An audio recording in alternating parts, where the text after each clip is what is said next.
Boom. Ladies and gentlemen, we are live, and I'm back at it again. It's good to be back, and the only bombs I want to talk about are the ones that were dropped by John Cena on Friday. It's going to be a fun one, folks. Welcome to the Wrestling for Life Network. Me and that pretty face got you for the next few hours, so strap in, strap on, grab your snacks, grab your feel good. Let's get raw.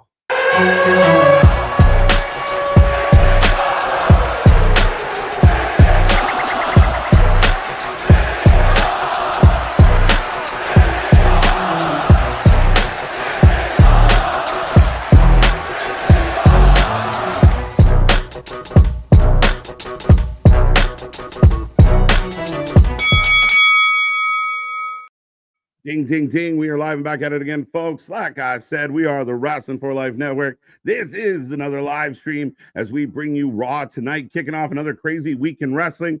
We're going to be here for it all week long, folks. So make sure you like, share, subscribe. Be a part of the shows. Be a part of the family. Be a part of the fun. And like I said, me and that pretty face got you all night long. It's going to be a good one here tonight. If you don't know who I am because I've been MIA, I am Mr. Evernight KJ White, the Iron Man of YouTube. And that is Mr. Big Nick. Ladies and gentlemen, boys and girls, children of all ages, the Wrestling for Life Network proudly brings to you its YouTube tag stream champions of the world, the Every Night Delight, KJ White. I'm Big Nick. And yes, my guy, I see you come down from your mountain excursion out there to interview the great Frankenstein PCO and everything. But yes, we've had an explosive couple days in pro wrestling here. So what do you want to talk about? Oh, there's lots to talk about, and we're looking forward to it. As you kind of just alluded to, yes, we were able to sit down and have a wicked chat with Mr. PCO. If you haven't seen that yet, go check it out. Give us some love on that one. Great guy, a legend. It was cool for the channel to have him stop by, so go give that video some love. And we will be here live for MLP Resurrection, where he'll have a House of Pain match. So we're looking forward to that. But I think the topic on everybody's mind, for the most part, is what is happening with Night of Champions, what will happen with the travel to Saudi Arabia with the world climate right now. As always, folks, I will remind you, we do not get into the politics of things. We're going to talk about who's right, who's wrong, blah, blah, blah. I see a lot of people out on the internet trying to, kind of weaponize genuine world issues that are serious and somehow try and turn it into their tribalistic wrestling war. Those people, and I mean this disrespectfully, are dumb, and they got to stop doing shit like that. Again, it doesn't change what wrestling you like more or less, but regardless, the point is, it looks like Night of Champions is going to go ahead. There's been a couple big important statements. I do believe that the WWE had to address it, Nick. They did. So it looks like it's going to be a thing. Right. Well, so for those who don't know, so here's the recap and everything like that of Israel and Iran had a conflict. Then the U.S. got involved and dropped bombs on Iran. And then there was the potential talks of a counterattack and everything. But yes, we're talking straight wrestling. And with WWE and Night of Champions having to go to Saudi Arabia, go to Riyadh and everything, which is next door neighbors to Iran and everything. And especially in, at the time, a heated climate of especially a ton of American presence over there, didn't exactly feel super comfortable, super safe or anything. And there was the alleged some of the people that had already been going over there to set up the stage, and the ring got stuck in Qatar. It's not Qatar. Thank you.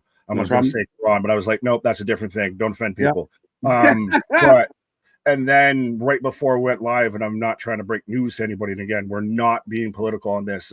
It seems very much Night of Champions is going to go on as planned, and as we kind of honestly kind of thought WWE was still going to do, regardless, respectfully. But the White House and Donald Trump put out a whole statement saying that there will be a ceasefire, that pretty much by the time we wake up tomorrow, this will just be the 12-day war, allegedly. Yeah, so it looks like the president has come out and said that there will be a ceasefire. So that is always good to hear. I mean, if we could get more ceasefires across the world, great. But at the end of the day, the situation seems to be calming down. Triple H also put out a statement basically saying they work with the representatives from their country, from other countries, as including their safety crew and their people to kind of assess. And now, I mean, I understand nobody wants to put the wrestlers at risk. So they got to do their due diligence. The last thing you want to do is think, it's fine, get over there, something bad happens. Not a good look, not a good vibe at all. It's not what we want to happen. I don't believe wrestling is that important that we should risk it. There's other places on the planet that are in maybe a better position to host something. However, if they deem it safe, they check the boxes, they do the things they're supposed to do. We've been there before, dude. Like, you and I have seen videos of wrestlers, John Cena, Big Show, the list goes on, in flak jackets, coming off helicopters in very dangerous environments. It's not the first time that this has happened. It won't be the last time this happens. We just want the safety, healthiness of the people involved to kind of be in a good place and be able to, if they can safely do this show, put it on, and that's what it sounds like. Right. Well, I wasn't able to ever confirm the statement from Triple H or whatever, but I still personally feel that regardless, they probably were still going to go with the show as it is. I personally felt like if we didn't have this announcement of a ceasefire, it shouldn't have gone over there. It should have find a different destination. Go to Vegas, go to Chicago, go somewhere, go anywhere. Have the fucking PC for all I give a shit at this point. I don't want any situation like the alleged first time they went over there and then they couldn't take off from the airport and everything. But beyond all of those bombs, let's talk about the pipe bomb that John Cena dropped on CM Punk. Oh, man, I was a little bummed out not to be live for this one, but shit happens, life happens, and it was super cool to see you and Anthony kind of go through the emotions of it all. And I watched SmackDown today, and was happy to catch up on my stories, as my grandmother would say. But it was insane. I think anybody that's been very critical of this John Cena situation, that was one of John Cena's best moments in his entire career. Like, it was perfect. It was on point, broke the fourth wall, shouted out people that no longer work there, talking about the rumor, like the old, he played into everything that people have said about him, about burying certain people. I buried you, Punk. Like, it was so well done that I was super pumped for this match. And kind of like you, I was like, oh, man, don't just burden this match in Saudi Arabia. Can we do this again? Can we do it elsewhere? Like, this feels too big, too good, too exciting. That's the thing, is that's with me of, I was like, this is so good. And especially because it was literally line for line, bar for bar at the start of it, of where he was just quoting every exact thing. And again, it involved John Cena versus R-Truth was the match that set it up. I don't want to say ever go fully and say it's the best promo that John Cena's ever had, just because I don't want to say like it was super great and everything. And it was such a good moment. And it reminds me of like something that Punk said of, when I'm in the ring I'm in there with somebody, I'm going to bring the best out of them, whether it's Drew McIntyre, whether it's Seth Rollins, and now he's in there with John Cena. And this has been the best heel version of John Cena now. Which is weirdly setting up this possible everyone's behind Cena and Punk gets mad about it situation, because the fans very much were behind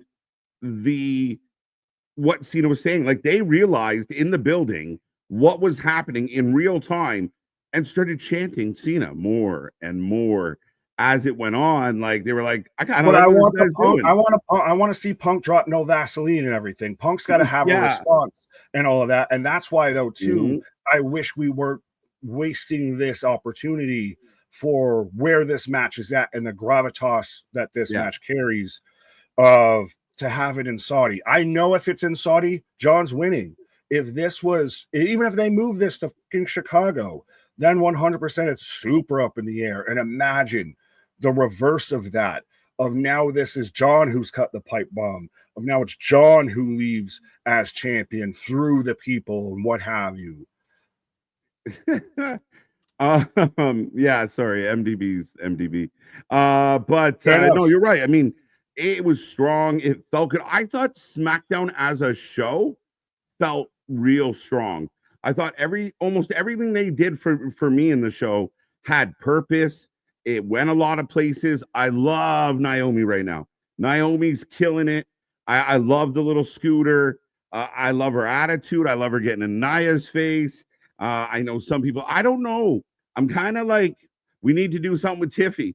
And it might be taking that belt away from her. She a little bit, Yeah, it was. Tiffy's been really cool that she won it, and she kind of has done shit since. Right. One last thing though, I did want to touch on before we probably say hi to the people or anything like that. Yes. With the pipe bomb, there's a theory going around, and I kind of subscribe to this theory of there was a specific reason of who John mentioned and why he mentioned them. Because you have a Matt and you have a Nick Jackson, and then you have a Claudio Castagnoli, CC, Colt Cabana, because that would have torn the roof down if he said hi, Colt Cabana. Oh my! I really do feel like that's a fucking stretch. I don't. Well, at least the first two. I like the Jackson stretch. I think he's just referring to guys that used to be in the company that apparently never got over because of John. They went that far to like cryptically come up with names that go to Matt. I think it's a nice little Easter egg. It's a nice little. There's a better chance that the world is flat than that is true. Get the fuck out of here. But even then, it's still a nice little fan theory. You can't say it's not definitely a nice adorable. No way, though. That's too deep. Like now, like again, if you would have come up with something directly of being like, I don't know, you're not bucking around, I guess. Like but to like, well. Like how I bet you think that's Punk's thing, right? Like how vain do you gotta be as a fan base or a company to think like, well, Claudio CC, that's really Colt Cabana. Like nobody gives a fuck about Colt Cabana. If he had said Colt Cabana, the crowd would have went, who? What? No, some people would have liked it because the internet would have loved it because of the pipe bomb. 3% of the people in the building would be like, who's Colt Cabana? Do you know Colt Cabana? You mean Colt from Three Ninjas? What are we talking about? No way. But anyway, regardless. I love me a fan theory, all right? It was a nice little fan theory. I like it. I hate to be the guy to, piss on everyone's cereal, but that's a bit of a stretch. But nonetheless, Raw tonight, and I do see the chat filling up. Hello, all. I hope you're out there happy, healthy, and safe. And I know, again, we touched on a little bit of the current events. We don't talk about it here. We like to keep it to the entertainment. This is your escape from the real world. But if the world events are telling you anything, love somebody today, smile today, be a nice person to each other, hold doors, say hello to strangers, be kind. It could end any minute, so hold on tight. But with all that being said, Nick, we all need somebody to lean on me. It's free to be a good person, put it that way. But top 3 from the chat on Friday: Damien, C Money, and Mr. Mega coming in 1, 2, 3. So don't forget, get in that chat. You get your crown, and we will shout you out. Right. But, I guess we'll say hello to the people before we kind of dive deep into this card. Not a ton announced for tonight, but we'll get to it. Zach is back with us. Good to see you, Zach. Clay Lewis, always a pleasure. Happy Monday. Kevin, always a pleasure, sir. Eric, Wrestling for Life buddies. Big night tonight, and prayers to the people in Iran and the safety for everyone in WWE in the show. Hey, listen, prayers go out to everybody. Everybody in any place that is not doing well. Prayers go out to everybody. I don't give a fuck. It's just everyone's human. We got to find a way to stop, unnecessarily doing what we're doing. Facts. And we're the most international, I guess, wrestling podcast out there. Let's go. But also, by the way, I know Eric mentioned it on one of our tweets earlier, shouting out the stream and everything, that it's his birthday week and everything. So happy early birthday to Eric. Shout out Eric. Let's go. Big week. See Money. Hello, my friends. We meet again. It's been a while. Where should we begin? That's what we need right now. The world needs some Creed in their life. Yep, that's it. Creed saved the day. We'll just put Scott up on a mountaintop and start singing. We're good to go. CM Unk in the house asking a very important question, which we touched on.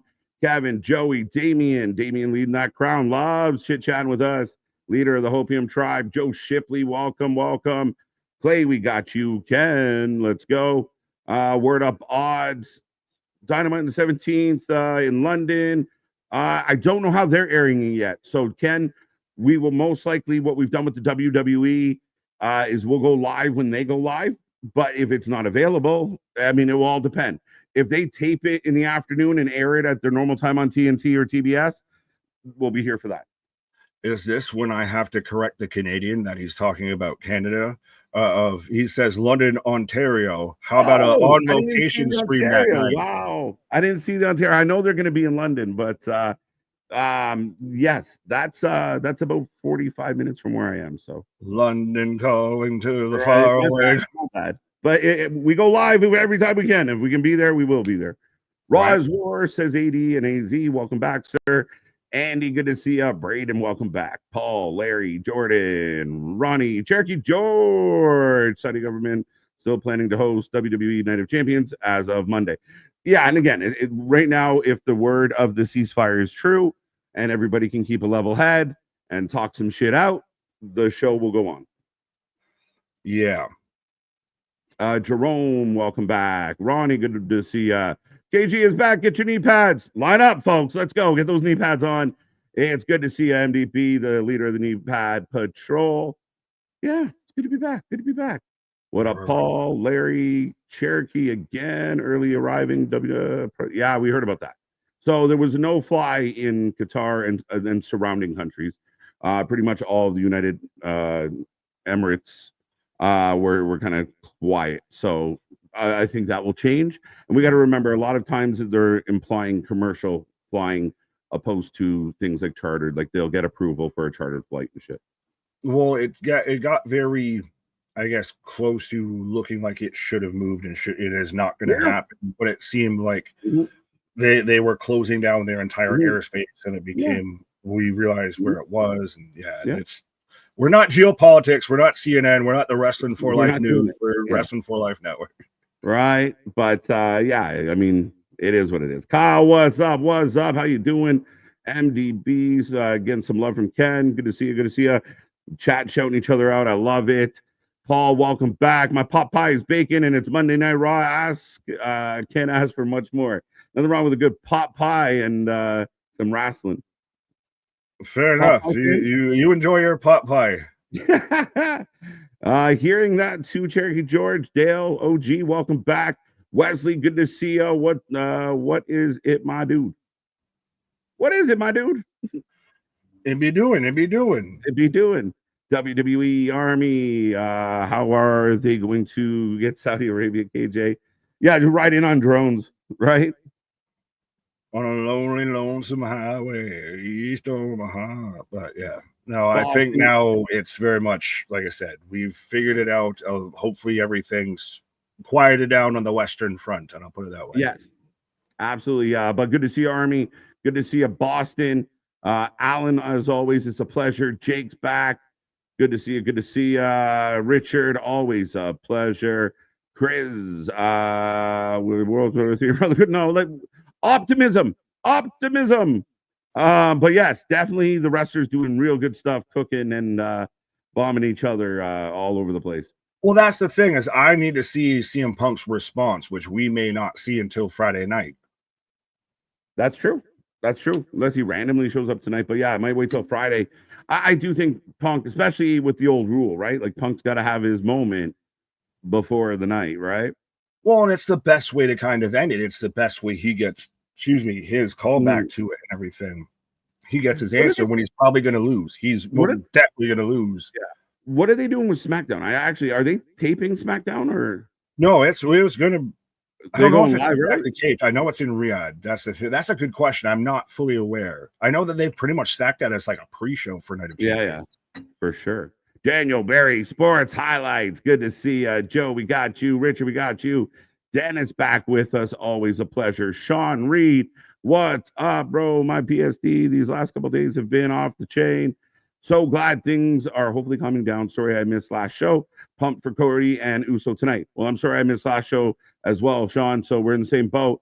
And Cody Uso is very interesting. Nick and I are going to talk about it momentarily once we get through this. But that big 4-man segment was very interesting on Friday. Was really pumped about it. I thought that went well. So yeah, I mean, it's tonight will be very interesting. Huge babyface battle. Cody's winning. Yeah, Cody's winning, and Cody's winning at Saudi. Unless they're going to do Randy versus Gunther or Goldberg, which Goldberg versus Randy Orton in 2025 sounds like fucking universe mode. I think we're safe to bet that, and then we're going to get a sit down with Goldberg tonight. Yeah, I think that's because he can't stand that long. Fair, but I think good money is on the fact that this is a one-off at Saturday Night Main Event, and then we move on. So Gunther will need somebody to challenge him. Is it Randy Keith? Maybe. Like, Randy looks good, man. Randy looks good, and I like what he's doing. I think he's a great promo. I thought he added a little bit of spice to that segment, and he beat Sammy. So, I mean, we know how I feel about Sammy. Well, that's where I wanted this to be, was Sammy versus Jay. Now that it's going to be Randy versus, it's definitely not going to be Jay. So Randy versus Cody, it feels like we've seen this before, like we've been here before. This feels, right. It just feels like it's always the same guys. Like, I know where this is going. Yeah, but I mean, him and Randy has such a history, and that's kind of, I figured that this was going to end up with him and Randy. I mean, again, they're your top guys. But know Cody's winning, though, so that's the thing that I don't like. You think, but we've had curveballs. We never thought R-Truth was going to be doing what he's doing. We never thought a lot of this situation was going to play out the way it did. So we can say we know, but do we know? R-Truth wrestled more before he got fired than he has since he got fired. And came back and everything. His 2 matches have equated to 5 minutes. Yeah, I was a little bummed out that but it's story, and he's still now. I mean, he's still owed something from somebody. I think they're going to put him and Priest as a tag team, because I do like that they're getting Priest to kind of be his, like, calm down. The sun's getting real low, big boy. We bring him back. We're calming down Ron Killings. Well, because even when they were the Judgment Day, that was a nice little ha-ha, tee-hee and everything. So, yeah, I guess until Damien kicks him in the face. I went to Iraq. Yes, sir. Army, that's amazing. Again, nothing but gratitude for anybody that serves any country. It's a crazy responsibility to ask somebody to do. Braver people than I do it. So thank you for being here. Thank you for doing it. What's up, Boston? Again, we missed you. Like Sordon. Thanks, bud. I like that. I like that. The big head. Ringsider Anthony. I show no emotion during the segment. LOL. I was super quiet. I mean, quiet's okay. You can feel. But good to see you, Anthony. Hi, Anthony. Yes, no, it was such a cool moment. I want to be like Queen's Flip of just shaking Anthony across the screen of, it's so awesome. One of you is quiet. When am I ever? Right. We got about 5 minutes to the start of the show, folks. We are running through roll call. I see that chat blowing up. We're almost at triple digits. Don't forget to hit the like button, as that is climbing as well. But with 90 people here, 92 people. 2 of y'all didn't hit like. Figure it out. Do it. All but 2. What's up, Vance, MDB? We got you. Nick, leave Goldberg alone. Never. Will. He needs to go away, Nick. Oh, he should have never showed up. I should have never seen your face around this part of town, William. Right. Kenny, happy birthday to me. Let's see if I can get it to happen. But happy birthday, Kenny. There you go. Glad to be spending it with all my friends here. We appreciate you making it a part of your birthday, man. That's awesome. Where everybody knows your name. I know what to do. For Kenny, what are you doing? Fireworks. Let's go. Boom. There you go. Explosives, really? After everything? Explosives is the option you chose? I mean, damn it. It's a celebration. It's a celebration. Saudi wants the big stars at the show. That is always a part of the Saudi show. Like, when they start announcing matches, you kind of go, okay. Like, they would rather have, like, they want the biggest names possible to fill that card. They're very name driven on those cards. Yeah, they run into the, like you always make of, the Major League joke. We'll take him off the list of that's where they've been a bit of times of when I want Yokozuna on the show. Well, that's not going to happen. Yes. I do feel like the current situation is a little less out of touch. And they would just rather like Ria Ripley and such, but let's hope. Right. But Mr. Cooper just checking in, fellas. What up? Nota Goldberg. I see Spaz with a $10 super chat. Long ass day for me, and the world is crazy right now. Hope all y'all are happy, healthy, and safe. Big love to the boys for killing it as always, Men's Mental Health Month and International PTSD Month. Absolutely. Absolutely. Well, and also don't forget, this Sunday we will be here live and direct in full effect, and we're going to talk about all of that of very much again. And I think Spaz has sent me this to on Messenger and everything of it's not Men's Mental Health Month, it's Men's Mental Health Year. It's just men's mental health, if anything, more than all right. Well, yeah. No, I like it. I feel like it deserves a little bit of love. I think sometimes men's mental health gets swept under the rug. And we're supposed to be rough and tumble and get it all and figure it all out and have our lives together and have our shit together. But sometimes it ain't easy. So we're looking forward to Sunday. We're gonna break it down. We're gonna talk some stuff. We're gonna have a little bit of an open forum. Hopefully, you guys will pop in, share some stories. We're gonna talk about it. How can we help each other feel better? What can we do, especially in trying times, and try not get caught up in staring at your phone and figuring out what's going on elsewhere, and trying to maximize the happiness in your life. Yeah, I think now even honestly more than ever of the world's really doubling down on all of this of it's okay to just talk some shit out. Yeah, no, I mean, again, I keep saying it, we don't know how many more clicks of that clock we get, so now is the time. Well, I got about a minute or so before now is the time. Alexis, good to see you. Vance, I think we got you. Boston, beat up Sammy. No, MDB, we're not beating up. Leave Sammy alone. Let's go. Beat up John Cena. Excellent. Wrestling sword on it. Oh, there you go. There you go. No Goldberg. See, I'm okay with that. Like, I mean, I don't love this whole Goldberg situation. I don't. The only thing that made me soften how much I was like, ugh, was Saturday Night Main Event.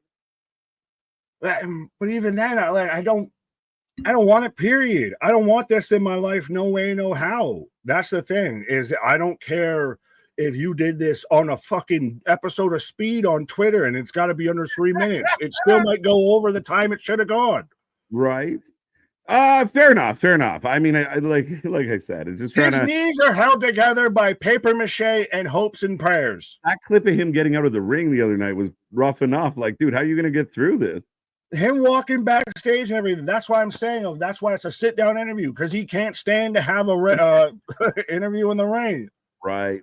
Tommy never got the Goldberg hype. Now, you were bigger on the OG Goldberg that took the world by storm. I wasn't, oddly enough. I was a Goldberg fan as a kid and everything because he was he was a fucking action hero. He was Arnold Schwarzenegger. If I can just hit a spear and a jackhammer, I'm big as shit. I don't say anything. I'm the silent assassin. I just hit a spear, throw somebody up. Doesn't matter whether it's Hulk Hogan, Kevin Nash, the Big Show, the Giant, whoever. They're all going up. And the streak helped him immensely. And then as long as WCW went, it eroded, and it eroded fast. Yeah. And I mean, they dropped the ball by the end of it, and they dropped the ball. And everything didn't matter. But I am getting then. Oh, I will stop at forever. Now? Let me know when you get forever. Woo. Forever. There we go. All right, ladies and gentlemen, we're syncing up. We're going to watch this show. We're going to be dialed in. I hope you're having a fun night out there as we are together. Yes. Let's go. What's good, Anthony? We will try and get to the ones we missed, but KJ's puppet back in the house. That's good. That's good. Well, how fitting that, Puppet KJ came down from the mountain just the same as you. I swear, did you do did you pass Darby as you were going up the mountain as he was coming down? Where is Darby? Darby's still just relaxing. I want a boss like Tony Khan. I'm sorry, but I mean, this man's just lets you live your life and just, here's the check. Here's the check. Here's the check. Yeah, but you got to jump through panes of glass like 2 months out of the year. So fair enough. Yeah, it's currently like I said it to Nick. It's around 45 degrees Celsius, which is like 113, 115. It is hot as balls. We're all out here in the Sahara Desert because we were talking. You were 113 Fahrenheit. I know you said Celsius. It was 40s, and it made it sound like you were cold. But I'm in the 90s right now and gonna have every fan in the household on. Like Travis, or what was it? Travis Tritt of every light in the house is on. Right. Every fan in the house is on. Right. As Bailey taking on Becky, as we're getting the walk-ins to start off Raw, folks. Get in that chat. Don't be quiet. Don't be shy. Let us know how you're feeling out there. What is on your mind? Lots of videos coming out of the Fanatics today. Lots to talk about SummerSlam and such. I know somebody put a comment. Does it feel like All In's 3 weeks away? It doesn't, but we can talk about that later. I'm surprised it's so soon, but there's so much going on, and I feel like WWE is just eating the fucking the headlines. Seth Rollins opening the show. Sometimes the best of times, sometimes the worst of times. Yeah. Yes, that's kicking off here. I was going to ask really quickly, how do you feel that we're getting Bailey versus Becky tonight? Is that a schmoz finish because we're going to get a better match later? Yeah, I think this is only the beginning. I think they're going to cook this one up, and I could fully see Becky versus Bailey at SummerSlam. This man coming out with all the pyro when it's already 90-something degrees out. God damn it, Seth. Burn it down. We're all burning, Seth. Yeah. The trifecta of terror, as Pierce calls them. Well, there's been the talks of they're going to get an official name. They might get a fourth member. There's allegedly a mainstream artist, a.k.a. Not Deaf Rebel, that might do their new kind of theme song. Right. I love Goldberg hype. There you go. So make us happy. This is one of those things. You either love it or hate it, but Corey's back with Michael. Again, I know Pat's busy. This works really well. Do you move Pat back to where he's just pay-per-views? Maybe. Do you go back to like the 3-man system? No, because that's where Corey kind of, I feel, gets eaten alive. It's you even see it a bit with NXT because of Vic and Booker have such a rapport that Corey just is on man out. I think it would be the same thing if you have Michael and Pat, of those two have such rapport. Corey's on man out. Okay. Yeah, no, I agree. It's very possible. We're getting a replay from from Friday, where LA Knight ate a couple tsunamis. Well, how do you feel about the rumors that LA Knight might be headed to Raw? It might be the kind of new feud for Seth Rollins for a bit. If you're a fan of LA Knight, this has been great. Like, LA Knight's fucking around and messed up and mixed up with the top guys in the company. This, to me, is good for LA Knight's career. I like all of this. Are there only surface level fans that get upset about the fact that, oh, well, he took a loss, so he's getting buried? Of if you actually understand what's going on, you get why it's not that bad. Because that's the thing. You see some people that are like, oh, he lost. He got squashed. He's just getting destroyed. He's buried. He's destroyed. They don't care about him. Those are simplistic fans that surface level. Surface level is a great way to put it. I want to be meaner about it, but yeah, surface level. I don't know. I know we've griped about Jericho with the Judas in my mind, but this feels halfway with this. Of Seth is, you want to cheer for it, you sing along to it. That's what that's the out for Seth for me. And my argument is the fans are doing it a cappella. They're not being coerced to do it. They're not being pushed to do it. To Monday Night Rollins. Has he filled the Roman Reigns spot of? Yes. You could talk about that of like SmackDown's been a little bit lacking in the cupboard since the Bloodline storyline's really gone away. And now Seth's like the cool heel. Yeah, I kind of that Roman Reigns spot. I mean, people do like Seth Rollins. You have to respect the work he's put in. My money, this is almost more like some of the best work he's ever done. Fair enough. Well, I think it's just he's always been good at giving him a bit of direction. Oh yeah. And again, with Paul, it's more perception. It's the same thing. Like when he first had Roman under his tutelage, it was important because he was helping Roman be better. He's tweaking Seth a little, but a lot of it is just the perception of Paul Heyman behind me makes me more powerful. And I think this is actually even a bit to go back to the Roman comparison, what happened with Roman of, like I said before, nothing about Seth has changed. It's like you were saying it's the perception around him. It's the narrative has shifted around in him versus what he's actually doing or saying. He's been saying all of this before.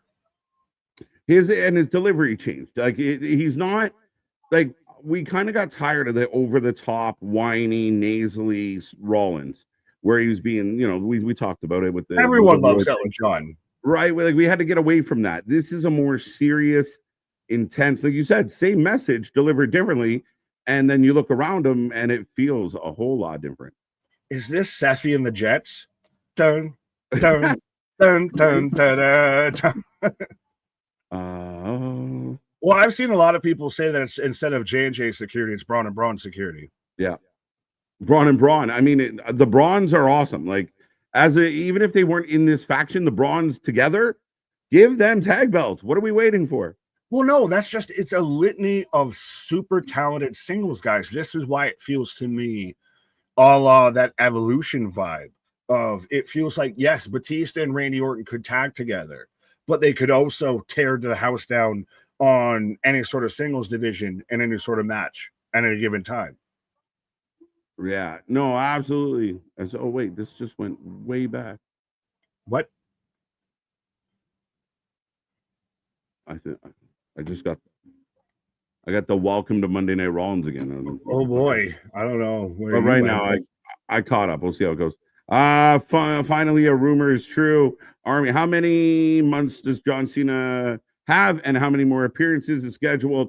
Was he down to like 15 in 5 months? Well, because we're about to be from July to December, so yeah, 5 months. I don't know if it's somewhere between like 15 and 17. I want to say. I was always bad at math. I had to do it a couple times in school. But I'm getting nervous. We're getting down to where you can't do John Cena once a week.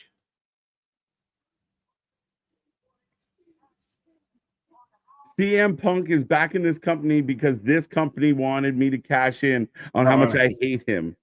Woo, woo, woo. That is so good. Did you see there was a clip going around of Punk and Seth getting in a shoving match at Fanatics? Oh, absolutely. And I love, though, that we're getting back to that in pro wrestling. Hate to spoil it for anybody, but that when you see Becky out there getting into it with fans and everything, I like seeing wrestlers be their personality, be in gimmick, I'll say, off screen as much as they are on screen. Of it still, I can be nice and still shake your hand and he'll take the photo op. But if I see Philip Seymour Brooks walking by me, I'm going to chirp at him. It's on site. We just really don't like each other. Right? Uso versus God versus Solo versus, or I guess God versus JC versus. You love these like mashup matches, my friend. I love it. The hiccup layup. Well, no, he came back as Hickaleo, but it was only on main event. But Seth Rollins still tearing this down. I'm having a bit of a technical issue, folks. Fair enough. You're still trying to work off that Yeti hair from the receptors and everything, my guy. So. Right. Well, I'll be right back. I can check for tick. Whoa. Absolutely. As I got Seth Rollins out here. We're starting a revolution. I am a visionary. I am a revolutionary. I really do is Seth Rollins, and I say this with all due respect. I hope this comes across the way I mean to say it. Like the Macho Man to Roman's Hulk Hogan. And I don't mean to compare fully Roman to Hulk Hogan, but you get what I'm saying with it. Of like the 1A to the 1B. A tsunami after tsunami. As Seth is just so good on the mic. Nick, Ethan, or Ricky, who do you put in as the fourth? And could you put both of them?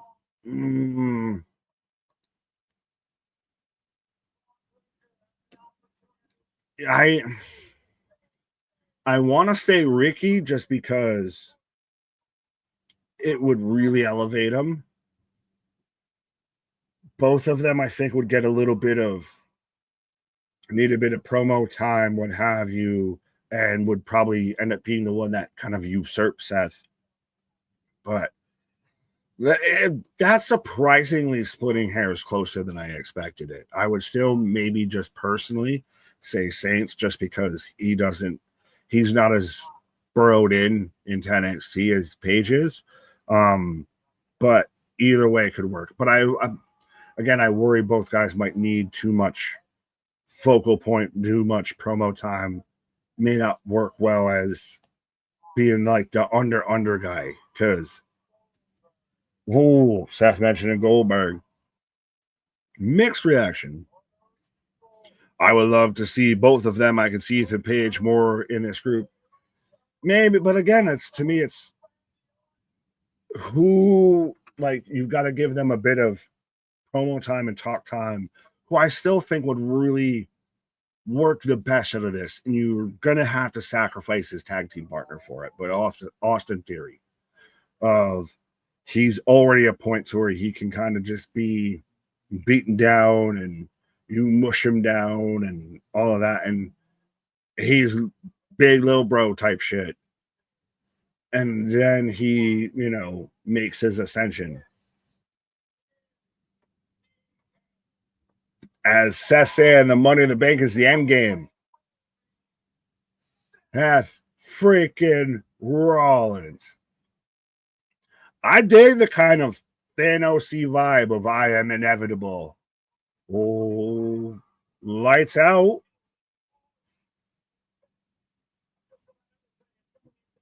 Ooh. Oh, Penta's coming out, so we're going to get right into Penta versus, is it Penta versus Bron? Yes. So, andale. But I really like that kind of from Seth of, I am the one that, is the force now. I have all the power. I have the control. I decide the fate of which way the ship goes. Cero Mero. So yes, I'm sure KJ might be potentially getting a pull up in the background, or if not, he will at some point. But yes, let me know, folks, who you taking for this match? Braun Breaker, Breaking Steiner, or Penta out here? It's still crazy to me to think that this is now an opening match on a Monday Night Raw. Like, that is the talent pool. That is the talent pool that another promotion theoretically had an equivalent to, I would say, and has proceeded to just let it slip through like the sands of time. Penta by DQ. Ooh, well, depends on how much Seth and Co. leave ringside. Braun for the win. Braun Breaker for the win. Have Ludwig turn on Gunther and join Seth. I've seen this theory go around. I don't know why I would buy into it, how much I feel about it. I guess, the Scottish-Canadian representation will speak on the Austrian-Canadian or German connection here of Ludwig. But how do you feel about Ludwig turns on Gunther and joins Seth and Co.? I think he'd be good. I mean, he's already been kind of in that group. I was thinking that Ludwig was going to get a little bit of a push, and he's gone quiet on us. So generally, when someone goes quiet, either they're on the way out or they're on the way to do something. Ludwig kind of given Gunther a hard time. Like, they disbanded that whole group real quick. All of a sudden, we started seeing Gunther by himself. I'd like to see Ludwig back in the mix. I think the guy's a great promo, a great talent. Yeah, and he'll introduce Gunther at Saturday Night Main Event, and then he'll take a spear. He might even take a jackhammer.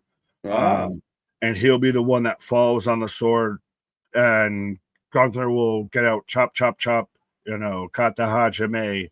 Gunther goes night-night, or Goldberg goes night-night. But I don't see him ever turning or pivoting. Or I think that's always a pair. That's always we're always destined to do this dance a bit. Maybe. I mean, he'd be a fun opponent, especially if you have more of a baby face-ish Gunther. But that's the thing. Who's the baby face? Is Ludwig the baby face of Yeah. so Yeah, I don't see pair that. what with Tiffany as a baby face? No, make him a heel. Tiff should go heel too. But Penta, Braun kicking off. 53% of the chat taking Braun, and Penta getting 34. A handful of people thinking nobody's going to win this one because of the other problems around the ring. Right. Well, how do you feel about Seth kind of saying this is the end game of I have the ultimate checkmate. He's back to the greatest heights of the century vibe. Well, that's where people had said, like, oh, well, Seth doesn't need the money in the bank. He didn't need it. You're right. He is that guy. He's good enough to not need it. But with him having it, it's so dangerous because you don't really see Seth failing. I mean, could he? Yes, but it feels like a gigantic weapon to a guy that didn't really need it. So it just makes him that much more of a risk to have around. Like, it doesn't matter. Any of these championship matches we're talking about, you got to think about Seth possibly being a factor. Christ, the man teased it at Fanatics Fest and everything. But yeah, and it's now that he's kind of the one that rules the roost. So him having the advantage of having Braun and Braun security, right? He's got almost a guaranteed cash in whenever he chooses. Right. As Penta right now in control. Crossbody. No. Okay, that's twice. He went for the leg sweep in the corner the first time, and Braun didn't quite get it. But here we go. Swing and drop kick. Yeah, right. Now, I don't always like the super suspended moves and everything because it kind of just like you're trying to kick his ass. Why am I going to sit there and, showboat right now? Right. Well, you got to showboat a little. You got to do it with style. You can't just win. Michael Cole confirms LA Knight right off. Okay, so LA Knight's been on the shelf for a moment. We'll see how that plays out. Interesting. By DQ, Braun for the win. Looks like AEW is setting up. Well, it's funny. I saw a tweet today that somebody talked about Athena versus Thunder Rosa. And Uncle Dave had to jump in there. What the fuck? I had to jump in there, and most likely. Why would you do that, Dave? Shut the fuck up. Right? Because I got a suplex from Braun onto Penta, but I feel like that's like, hey, y'all from Texas, let us fit you on the card here, especially because they used Athena in the marketing. Athena deserves so much better when it comes to her presence in AEW. Oh, yeah. One of the most shameful things of 2025 as a wrestling fan is what they did to Athena's streak. And we talk about Goldberg, but you bring Athena up just to drop an L to pad Mercedes stats is pretty embarrassing. But after the fact, she would have taken the loss, right? She would have taken the loss if it would have got to go this way, but it didn't go this way. Yeah, no, it's fucking abysmal. Hashtag. I hope Penta doesn't drop Braun on his head. No, we hope not. No. What's up, Wesley? Jose? Athena, Asuka, and Jade had 0 losses once. Yes. Well, and there's also the potential theory that WWE, once Athena's contract is up for negotiation, might want to throw some dollars out that way. Well, why wouldn't you? She's done well. And I was not an Ember Moon fan. When she left, I didn't care. But I've watched her work as Athena, and I think she's really figured herself out. And I think she comes back as a strong, confident main eventer. See, I wasn't an Ember Moon fan. I really liked her at times with the whole Athena gimmick. I feel like I've just gotten more despondent with it because she hasn't just been booked on anything. It's just been, once we get into the minions and everything, we've just run out of shit for you to do. So we're going to keep you here, but we ain't got nothing exactly for you. But Braun right now in control. Jay had his fling. You are too enamored with Jay. No, Jay, please. What? Jackie, I'm confused. I don't know if Penta can get Braun in his finisher. I believe he can. I mean, Christ, he's gotten bigger men. Probably something more. He can. Yes, he can. The ghost from the distance says, Casper the friendly Canadian says, yeah, he can. He could probably work in a Wardlow or something in that finisher. So yeah. The heat is on. Yeah, no, the AC is all but on. If I have every fan going, if my AC wasn't so close to my desk, it'd be going too. Petersburg is more of a WWE insider. Are you talking about Pete Rosenberg? You mean the guy that pretty much works for WWE? It's like Sam Roberts, who pretty much works for WWE, saying they're a WWE insider. Well, I guess that like would Dave Meltzer, he's an AEW insider who pretty much owns part of AEW. Oh, super kick from Penta out here. And Bron just, no. Up over the top. Jose, am I hearing KJ's voice in my head? I don't see him. Try going to sleep and still hearing his voice in your head. Right. It's a nightmare at times. But also shout out Jose. I saw you at the just to rub it in KJ's face. I saw you at the Panthers parade and everything with the Stanley Cup, trying to see if you can, slap hands with Lord Stanley. Right. Congrats, bastard. Oh, Tope con Hilo. So says Tessator, as Penta is very much selling his quad. Oh, Cole, sorry. SmackDown is Tessator. As we go to commercial break, I go to commercial break. I don't know where you're at, sir. I'm not on commercial break. Both men down. Yeah, you guys are 3 minutes away, or 2:50. But Penta has got a little bit of a limp to him. Bron Breakker slid back in the ring, folks. The action continues. I do apologize. I'm having a bit of a snafu with my stream. But like I said, you had to dust off all that Yeti fur and everything where you're coming down the path of Machu Picchu, so you can get the ear bunnies working there. Absolutely. KJ, I was at the Blue Jays game yesterday. Nice. I hope you had a fun time. It's always good to take in a ball game. Right. I was so upset yelling at my TV Saturday. Mox was no selling everything. He doesn't. Yeah, I've said it. I said it. Some people out there are trying to justify it, vindicate it, whatever you want to call it. But he is the worst champion in AEW history. Well, I've seen some people online that were like, well, now that we know we're going to get Hangman to beat Moxley, we don't know. The Death Rider story good? It's like, no. Just because I'm free of waterboarding doesn't mean I enjoyed waterboarding. Right, exactly. And I mean, again, just because the movie was shit, but had an interesting ending. It had a great post-credit scene. And we're not, people out there are trying to beat this drum that it's 100% Adam Page is winning on or at All In. I do not believe it's 100%. I do not trust it. I will jump you through this fucking screen. I'll be like that dude in the court hearing, just when he jumps the judge. They might hold that belt on Moxley for Darby, and that could be months. Don't you put that evil on me, KJ White. Yeah, well, it's even beyond all of that, of the other things that we haven't fully talked about as we're in commercial break here. Of Cedric Alexander, official like a referee whistle with TNA, setting up him versus Mustafa Ali. Oh, I know. Go ahead. No, just experts out there. All the reporters out there, the dirt sheets. What happened? Where'd Ced go? Where'd Cedric go? Oh, well, I mean, Christ. I mean, we've had that receipt for the longest time and brought it up a couple times of how WWE's publicly said we want nothing to do with Alberto Del Rio, but he signed a WWE contract, didn't he, Dave? And then to Kota Ibushi. I don't know how you feel about all of this, but Kota Ibushi is back in AEW, broken cankles and all. I think I like George Bushy better than a Kota Ibushi.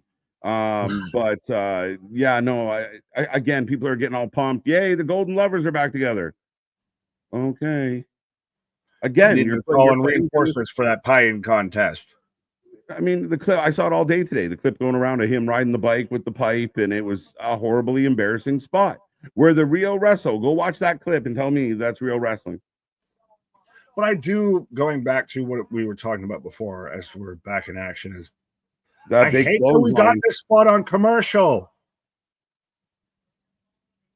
We got the fucking breaker kind of clothesline across the table. Well, you got Coming to out see of it. commercial. You got to see it. Us in America did not get to see it. It's been a very hard hitting match. And Well, again, for those you expect these two men to be stiff. Pause. But speaking of signings and how people feel about the signings, I mean, here, look at Penta. Penta's whether he wins or loses, Penta's up in the mix with top guys. He's involved. He's adjacent to the main event picture. That is great for Penta.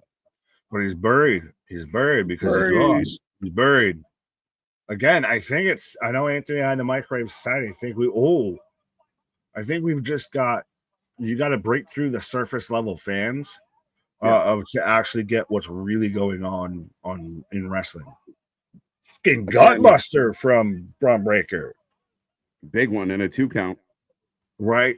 But going back to it all, I really like Cedric Alexander in TNA. I really like the pairing of him versus Mustafa Ali. It brings me back to, it was WrestleMania 34, 205 Live, when they were fighting over the cruiserweight title and everything. One was the heart, one was the soul of the cruiserweight division. So that's a nice. They're gonna cook.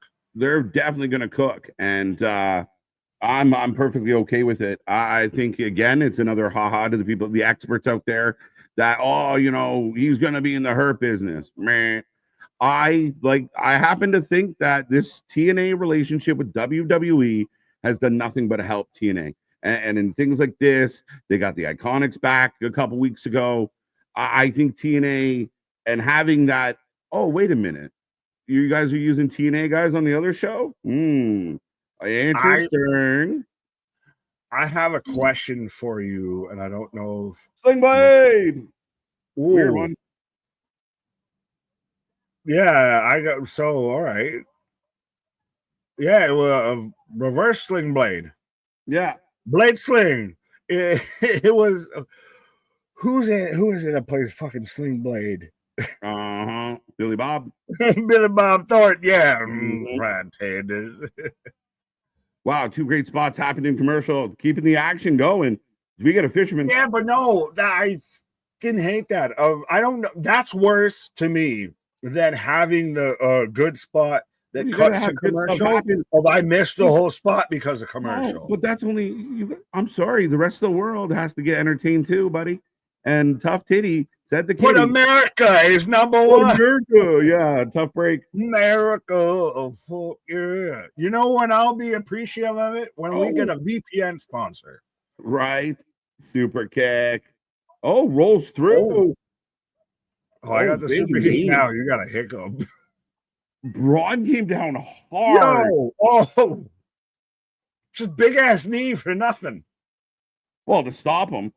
Oh, I know, but fuck. Frankensteiner. Well, those. Franken Glancer. Right? No, 2 count. And this match has had some clunky spots, but I like it. I feel like it's hard hitting. I feel like things are going to go wrong. It feels a little rough. Yeah, well, it's starting to feel, we've said it, I think Monday Night Raw has the best mid-card division to where you really feel like these guys are actually fighting. Like, this isn't simulated combat. This isn't, all right, so you let me hit 7 Canadian destroyers on you I am trying to knock you the fuck out here. Super kick. He's going for the Canadian destroyer that was blocked. Oh. White. Into a DDT.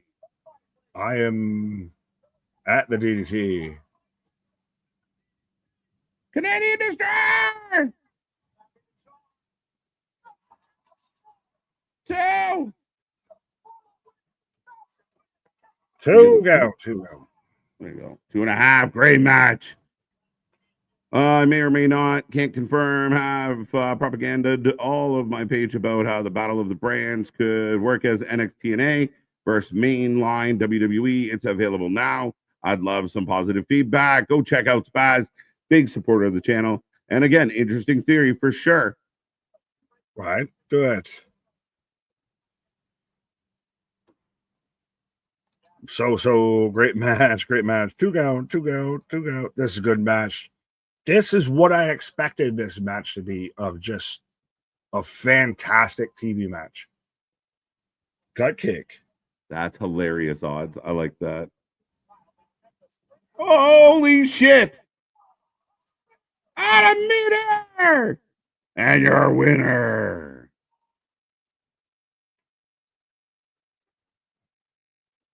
Bron Breakker has the best spear in pro wrestling right now. Not debatable, not negotiable. No. I agree. Hell of a battle. Penta put him through the work, but it hit. And he found the dub. But 2 count. We passed that.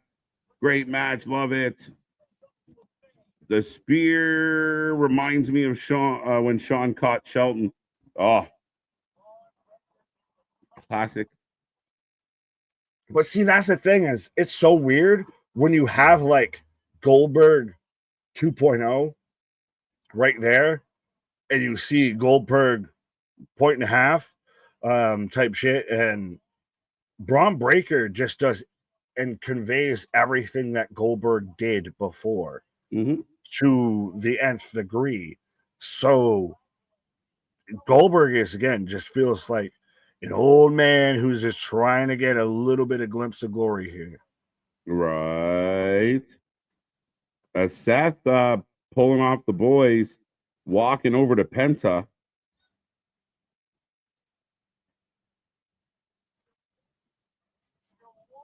Oh, Rick, it's killing. This is your one warning. Stay out of my way.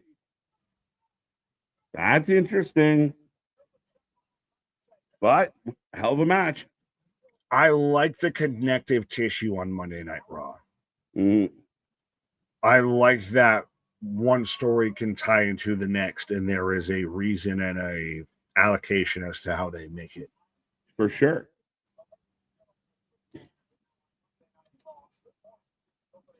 What's your thoughts on a casino gauntlet match announced for All In? Are we doing another one of those? Oh, why? Because we got to get everybody on the fucking card. Yeah, this one's going to be a long one, folks. It's going to be a busy day. We're going to have a marathon stream here on the channel, as All In's not the only show we're covering that day. But we are going back to the replay of Liv. Now, rumor is Raquel's getting a new partner. Roxanne. We go back. That's the only thing that makes sense. It's that, or you just disband them. Damn. AJ. I want AJ to win the IC title. I really do. Why? Beat Dom and make that IC belt feel a little more workhorsey. Put AJ in some really good matches. Dom doesn't do it in the ring. Like he really doesn't. So let's give AJ a nice run with that IC title. You have him. I will ask you this, and I'm going to take a pause for the cause of name some names of who you would put in the IC division with AJ Styles as champion. As I got the New Day, and so I'm going to say good day once I can find the thing. There we go. All right, we got the New Day on the screen with Adam Pearce, folks. The show rolls on. Nick taking a pause for the cause, but as always, we don't miss a minute. But JD and Finn are going to get a rematch for them titles. They're not happy about it. Waller's still hanging around with the New Day. Very interesting development here. We don't know what it means. Nick talked about the mid-card. I mean, guys like Waller are a great young guy to kind of work with AJ. I think AJ has a chance to be IC champion and set up some really solid matches. The Bron Breakers of the world, who's already had it.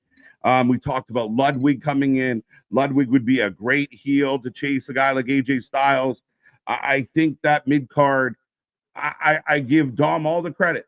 I give Dom all the credit for what he's done, but the IC title doesn't exactly feel like a workhorse title at this point, but they are telling us, I believe, that Goldberg will be next and his sit down. I will ask the chat out there now as we head to a commercial break. For some of you, how do you feel about the Goldberg situation? Are you excited for it? Does anyone out there think that Goldberg can actually win this title? Will it be a thing? Well, we do have the women's IC title tonight as well. Special announcement next week. Raw starts at 6 p.m. Really? All right, Kyle. I got to follow up on that. There you go. Look at that. I missed that completely. We will be here live. We don't miss a minute, folks. Dom injured, not to my knowledge. But the main event tonight, Cody Rhodes, Jay Uso, one-on-one. Who goes to Night of Champions? Is there a world that Jay Uso can upset Cody Rhodes?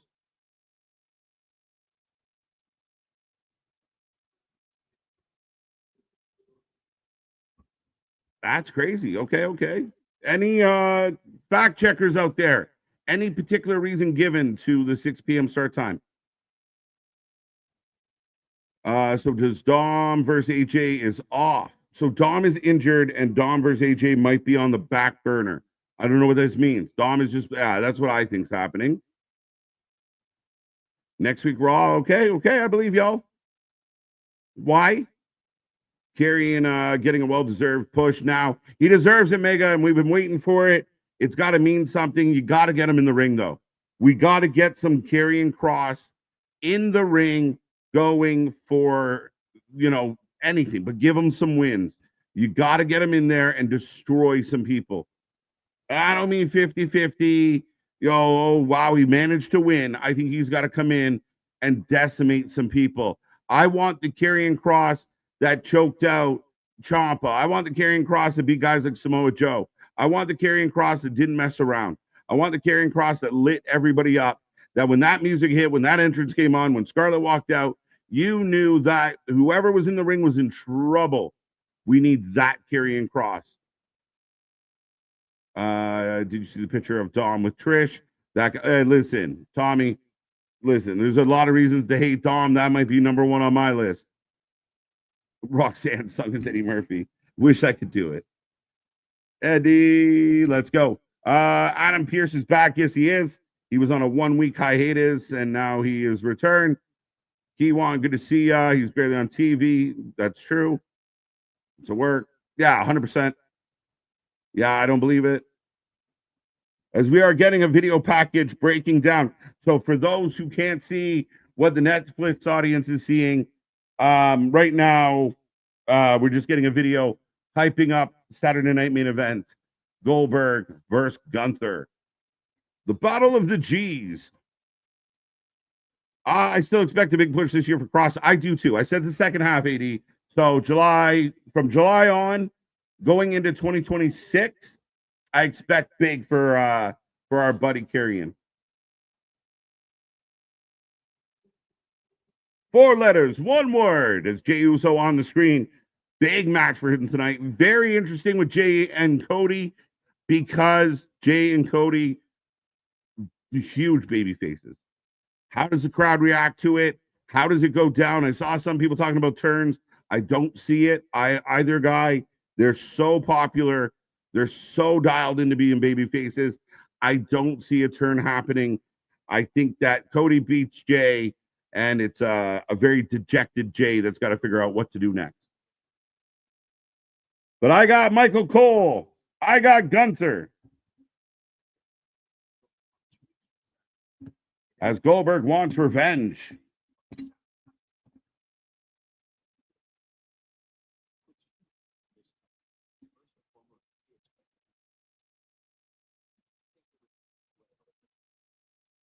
It's so weird because right now Goldberg starts off the interview with like, did you expect me to let that slide?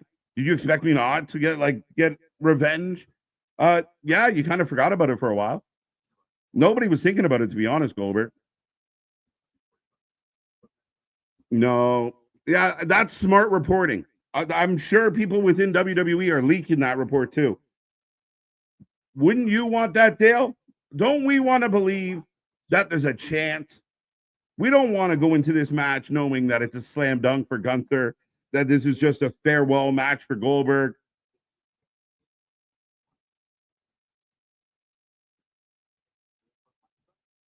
Did he embarrass me in front of my son, my wife?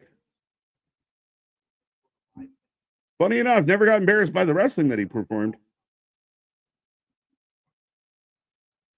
But yeah, I think that's the way you do it, right? You want the reports out there. You want the dirt sheets out there. Sources say that Goldberg's going to be champion.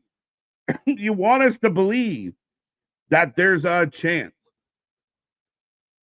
Goldberg's situation is giving Kevin Owens and the Fiend type booking field. Nah, I hope not. I hope not. Very soon, TK will announce Athena versus Thunder Rosa for All in Texas. According to Uncle Dave, Damien, it's going to be the day before All In. That's according to Uncle Dave. Goldberg, Gunther, champion for Seth. Yeah, but would you have Gunther lose to Goldberg, which doesn't help anybody, and then Seth cash in on Goldberg? Meh. If Goldberg wins, it was a if Goldberg wins, it was a win. If he loses, it was a loss. Okay. Seems to make sense. But that was the interview, or at least an excerpt of the interview. Not much being said that you don't already know, folks. Goldberg setting up this match, getting excited. Are you excited? Gunther, Goldberg, Saturday main event. And for me, not thrilled about it, but I get the spectacle behind it. And the fact that it's a Saturday, like Saturday night main event shows are going to have a lot of these kind of matches. Right? A big name value match with maybe not as much substance as we are used to.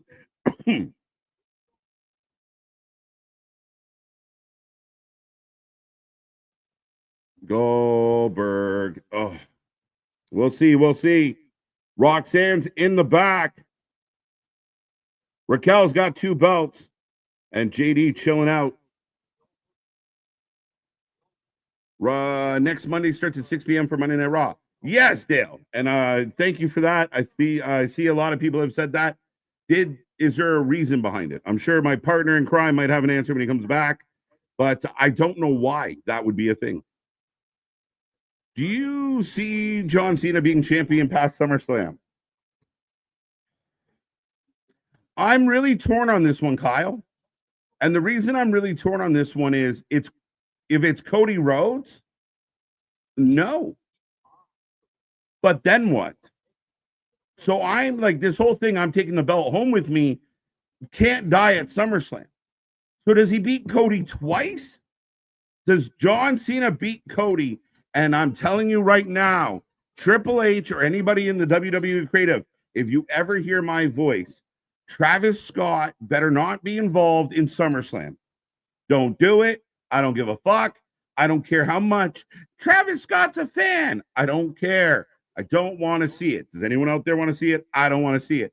If they run back Cody Cena, I'm struggling to think that Cody's going to lose again. But does that make it a bigger story? Cody loses at SummerSlam, and then they do it a third time. Third time's the charm. Finn's been great. Finn's been absolutely great. The smile, the giggling, the pot stirring. This has been fun with Finn Balor. Have a little sympathy.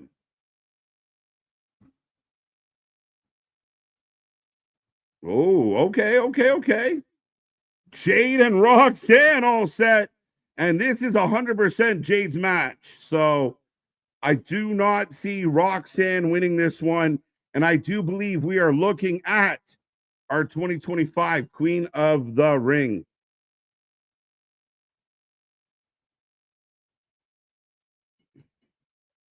Speaking of Queens of the Ring.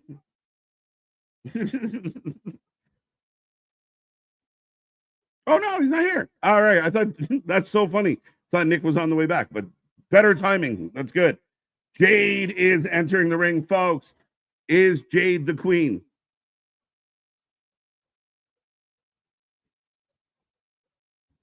But the poll goes up. I literally thought Nick had popped back in. That's so funny.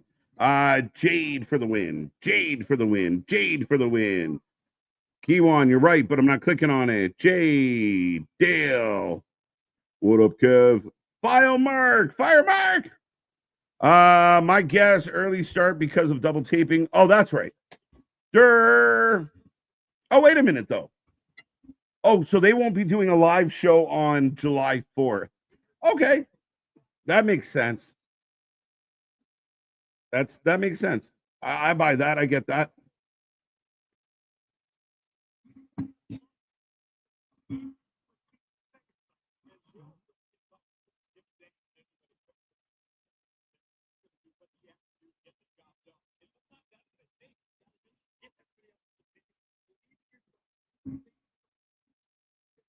Jade for the win. Jade for the win. Jade for the win. Puppet KJ back in the house. KJ, could you get a double turn where Punk goes heel and Cena? Yeah, it might actually happen by accident. That's the one thing I really noticed on Friday, that if Punk handles himself a certain way, Punk could get himself into that booed scenario where I thought John Cena did a great job flipping the script. You are Mr. TKO. To me, that was one of the best parts of the promo is him calling Punk Mr. TKO. You're now the corporate guy. You said the thing I did better than you was kissing Vince McMahon's ass. Well, you're now the TKO guy. Whose ass are you kissing? I liked it. And it does set up that dynamic. Back. What did Money say before I read that one? Who cares? Facts, Money. WWE hasn't done nothing to make people ever think that. There's not even a brand split anymore. No, like Michael Cole sells us as they come out tonight. Like, it's an honor to see a star like Jade on Raw, but the brand split is all but gone. There are still rumors pending that we are getting a draft. Maybe the draft is that moment where they go, okay, we're drawing a line in the sand. You're on this show, you're on that show, minimal crossover. Maybe, but I've said that before. Can this new group make it better? That report was by Wrestle Votes. All right, let's see, Dale. Jade is the Titus O'Neil of the women's division. Horrible wrestler. Yeah, I don't know that that's totally true. I wouldn't go that far. I would say that Titus was a veteran that never got good. I think Jade has only gotten better. Every time I see Jade, she seems improved. Now, speaking of seeing... I was going to say, speaking of seeming improved, hopefully. But yeah, I don't think Jade's ever slidden under the ring canvas or anything like that in Saudi Arabia. Right. But does it not feel like she's the obvious choice? She goes on, she takes Asuka. She probably challenges Tiffany, and then Naomi cashes in. I think so. The only caveat to that is that if you set up a last woman standing match next Friday, and it's Nia versus Nia versus Tiff, last woman standing. My God, does that feel like the time you're going to try and cash in? Very valid, very valid. So Naomi could get her hands on that belt, and then Jade takes on Naomi at SummerSlam, and then Bianca comes back and screws Jade. As I got. Oh, wait a minute. They're chatting with Bailey and seeming a bit contentious as Becky was floating in the background. Is Lyra going to heel turn? Does she pair with Becky of the enemy of my enemy is my friend type shit? This is interesting. Make sure we're cool. Interesting. Yeah, a little bit of dissension between Bailey and Lyra, taking the time to highlight it. So Roxanne Perez is in the ring, and I think Jade's the queen, and we'll see how it goes. Sorry, Asuka. I know a lot of people are excited about Asuka coming back, but I think this is Jade's crown. I would love to. Well, there's a better match to be had with Roxanne versus Asuka than there is versus Jade versus Asuka. I will say that. Yeah, I think Rox versus Asuka is a better match. Oh, 100%. But now, if Jade wins this, yeah, sorry, Asuka. Sorry about your great comeback. Unless they're really going to do like what you said, if they're going to do Io versus Asuka at SummerSlam, I don't know. Yeah, like the Oscar wins and goes after what? Like, does she go the other way? Does she go after Io, like Oscar Io at SummerSlam? Oh, she'd have to. I don't think she goes after Tiffany. No, that makes no sense. That'd be a hard pivot. Right now, we got Roxanne in the ring. We got Jade in the ring. Roxanne playing mind games, doesn't want to engage with the bigger lady. Jade 69%, Rox 31%. So again, I think that it's hard to bet against Jade. And I know Roxy's a spunky little underdog, but Jade's going to be too much for her. She's a plucky underdog who's leaving the bigger lady at the altar. She doesn't want to engage with her. Right. Yes. Yeah, but I do like this because this is going to be Roxanne of I've got to work you down. Stick and move. Have to work. Yeah, stick and move all day long. But that's why I'm saying of Jade versus Asuka, that's a powerhouse meets a powerhouse. So I don't know.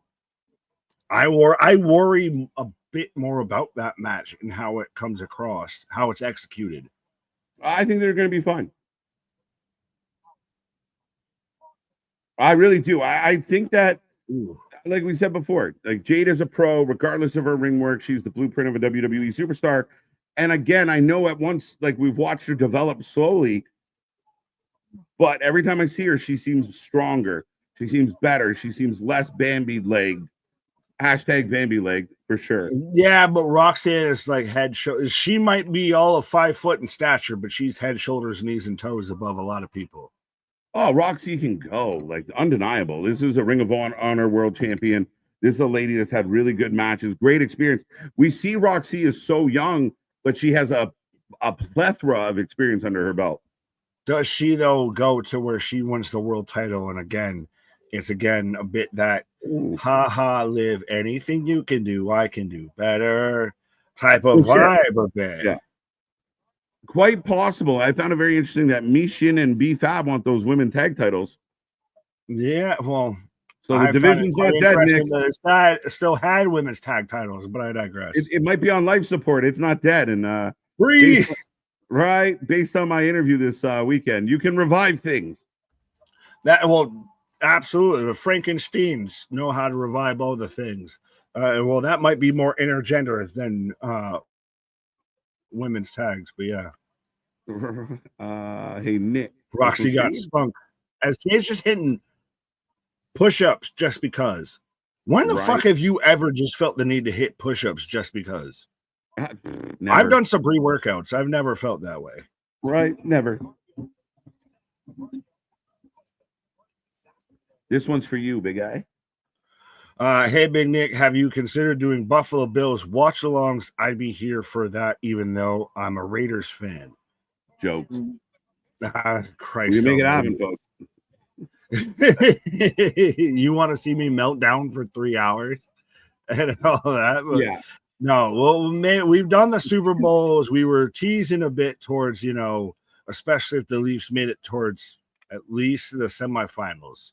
At least the semifinals, we would have done a stream. But yeah, we'll see. Yeah, I mean, I think we're gonna try and cover some more sports. We like doing the sports once in a while. Again, unfortunately, our teams crap the bed before we get to important games. But we'll see. There happens to be wrestling on all the weekends that there is the sports. That's also the problem. The only pre-workout I ever do is beer curls, facts. 12-ounce curls. I mean, that's a little bit of weight there. Right? Get a tall can. It's a little extra heavy. Thanks. But Roxanne, Jade going one-on-one right now, folks. Get in that chat, and I will be right back. Right. As I am in commercial break right now. Oh, there we go. I'm in commercial break right now. But yes, how are you feeling so far about go home Night of Champions Monday Night Raw? Has Monday Night Raw kind of become the better show out of the two? Of a little bit shorter pace, a little bit faster pace and everything. And just it kind of feels like every part's moving versus you're hoping every part's lubed up. Pause. Who do you think will be moving to Raw or SmackDown women, says Alan. that might become more towards when we do our actual, draft video stream and everything. I think we actually, all three of us are going to have different brands and everything and work through that. But yeah, the Raw or the men's version of it, I feel, is going to be much more the difference of situations here. Respectfully, I'll keep it honest. I couldn't tell you specifically outside of a few who's on just that one brand because they just jump so much back and forth. So I don't, there's not a lot of stock. There's not a lot of weight in that, I feel. I mean, it'd be interesting if potentially somehow or what have you, a champion changes brands, but even then, it's still more of just pivoting the same thing. So the men, there's enough depth in the men's division. I think that it'd be interesting to see who might be actually super exclusively towards a brand versus the women's. It's much like the tags of they're so interchangeable. I can't differentiate. But AD, I am from upstate New York. I know exactly how passionate Buffalo Bills fans are. Bills Mafia is right there with Raiders Nation. Absolutely, my guy. Trust me, I'm from way upstate of damn near they think we're Canada. I got Canadian television. But yeah, no, 100%. Let's go Buffalo. I'll be at work and they start playing, the Isley Brothers. Yeah, and I'm trying not to fucking dance along. But yeah.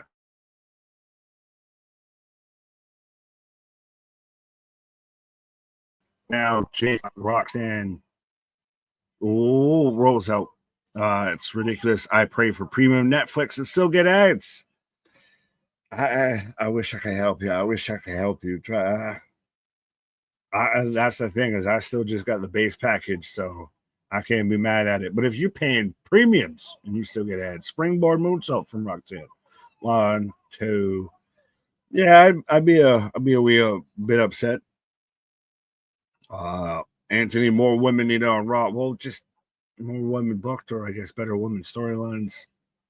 Big ups to women's pro wrestling right now, especially when you've got shows that are still 3 hours, might be working towards 2 hours. But yeah, you've got enough talent, and especially when you're working towards an all women's pay per view, probably wouldn't hurt to have a good fair amount of your women's division over at that point.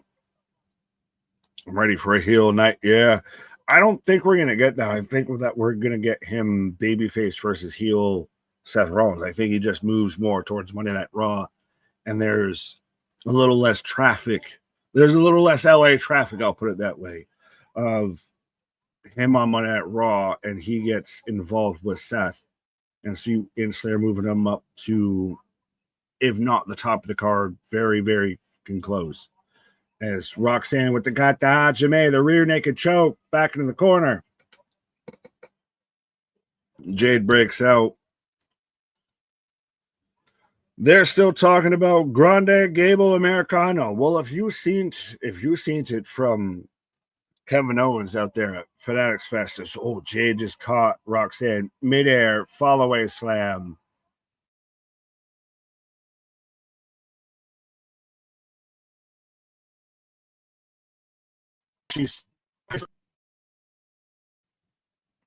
Hopefully I'm still here, but yes, halfway still on the knee. As Jade right now in control here. But no, Kevin Owens out there still thinking that El Grande Americano could be Elias. Grande got you as Jade is wailing through in control right now. Jade still selling the leg. Yes. Do we see Kevin Owens saying Elijah is Grande Americano? I don't see that. He did it at the Fanatics Fest. It was one of the signings there. Choke slam from Jade. 1, 2, dos amigos.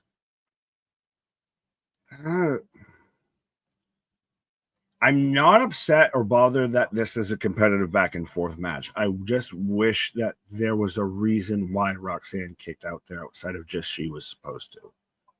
That's halfway a bit my issue, I guess. But Ronan, yes, 2 count. Yo. Glam slam. Oh, roll through. Roxanne. roll through to get back handspring pin. What the fuck was that? Goddamn. This is the pump kick. Super kick. All right. So now this is getting back towards Roxanne's side here, I bet. Put Cross and Aleister Black in the program. Tilt-a-whirl face slam. Roxanne could do it. Two count. I've seen people say put Nakamura, put Cross, put Aleister all in a faction. I don't know about that. I still want Cross and the Righteous. Dig what I'm saying?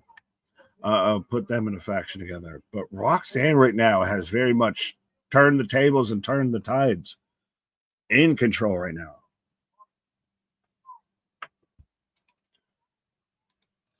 Jose shows you how much AEW. What? Roxanne carrying this match well. I don't think she's exactly carrying, but definitely they're equal participants. Big ass pump kick. Damn, I just saw someone in the crowd that reminded me of, all right. Puppet Cage out there arguing with his high school gym teacher as we roll through right into Glam Slam from Jade. Stupid sexy Cargill pin. 2, 3. So Cargill versus Asuka. Set in stone. Set in the hieroglyphics for Night of Champions out here. Set in stone. Cargill versus Asuka. Cargill wins, and then you set up Naomi for the cash in at SummerSlam when she goes at probably Tiffany. Really interesting going to see, though, of Jade and Asuka go at it.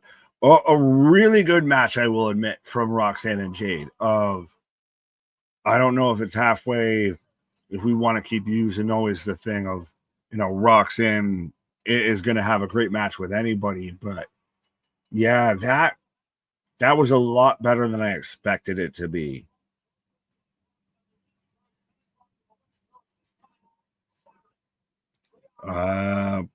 Paul's a Jade hater. What did Paul say? Jade is horrible. She just won, and she won pretty convincingly and pretty well, too, my guy. That's the thing, is it wasn't like, she just getting jobbed out as Asuka comes out here. Interessante. So we're going to get the face-to-face between Asuka and Jade Cargill here. KJ from the Great Beyond, even out there on Twitch. Who wins? Who wins at Night of Champions? Who goes on to get a title match at SummerSlam? Asuka or Jade Cargill? John C. Big Nick. So has WWE decided to fly into a war zone? John C. I will bring this up because for anyone who wasn't here earlier in the stream or anything like that, but as far as we know, as far as I know, according to Twitter, from the President of the United States, from the White House and everything, there is essentially about to be a ceasefire that goes into effect between Israel, between Iran, all of that. By the time we wake up tomorrow, everything will be all said and done. So I see your initial point of view very much. The situations before we went live and everything, we're very much saying, don't do that, don't risk that, don't go there. Since then, they have allegedly reached an agreement of a ceasefire and all of that. So it's a bit safer, I'll put it that way. But yes, that it seems like all things are moving forward, I'll put it that way. As we're hyping up the video package between Jay and Cody, which this is almost as similar-ish to how much it would have been Jay versus Sammy of my brother versus, each other. Now these two going at it. Granted, it's the semifinal versus the final, but they're very much selling of, you were pretty much there from the start of me being, main event Jay Uso and all that. Like, we're tied to each other. We're akin to each other. So now, is this the main event? Is this going to be a match that tears the house down? Or is this going to be as is foreseen, as is foretold? John, thanks. I feel much better now. Well, I'm not trying to be Walter Cronkite, but yeah, I'll do what I do. Queen Jade, 100%. Queen Jade or Queen Asuka. Paul, right now, too long. RM, too long. What? This tournament is only 3 weeks too long. What? As we're in commercial hyping up 2K25. But yes, I will remind everybody, as we're in the year of 2K25. Yes, we're back at it like a jackrabbit tomorrow. Tuesday night NXT, Wednesday night Dynamite coming out of Grand Slam and everything. Thursday, it was up in the air, but it seems like we're going to still be holding, court here when it comes to, our predictions for Night of Champions and everything. Friday night SmackDown again from Riyadh at this point, and you're going to have title matches on title matches. It's very much going to be almost the pre-show for Night of Champions. Then brunch with the boys. I think Cage is going to correct me and probably tell me I'm wrong, but arguably the first brunch with the boys of 2K25 out here. So be a friend, tell a friend, like, share, and subscribe. Nobody does it like we do. Bryce, we were out here on Friday watching shows in the future. Trust me, if you want to go and watch, TNA this Thursday, don't worry. We watched half of it at least on Friday, but we got you. But yeah, often imitated, never replicated, never duplicated. Be a friend, tell a friend, like, share, and subscribe. But yes, we're rolling through on a Monday Night Raw. We're a solid hour through it and everything. And thankfully it's not like Friday Night SmackDown, which is still at 3 hours, hopefully moving back to 2 hours. But it's got this nice little notch of like 2 hours to 2.5 hours, 2 hours to doing a 2 and 15 or so. Like, sometimes it can go long, sometimes it can go a bit short, but it's found that variable audience. Speaking of a variable audience. What? How are ya? Well, I got Dom on my screen right now, folks. For those who can't see it, Dom getting booed. He's there with Jackie, or maybe Kelly. I can't remember. But there was something you just said that I wanted to. Oh, did you not just see? They gave us an old school clip of Goldberg with Hugh Morris.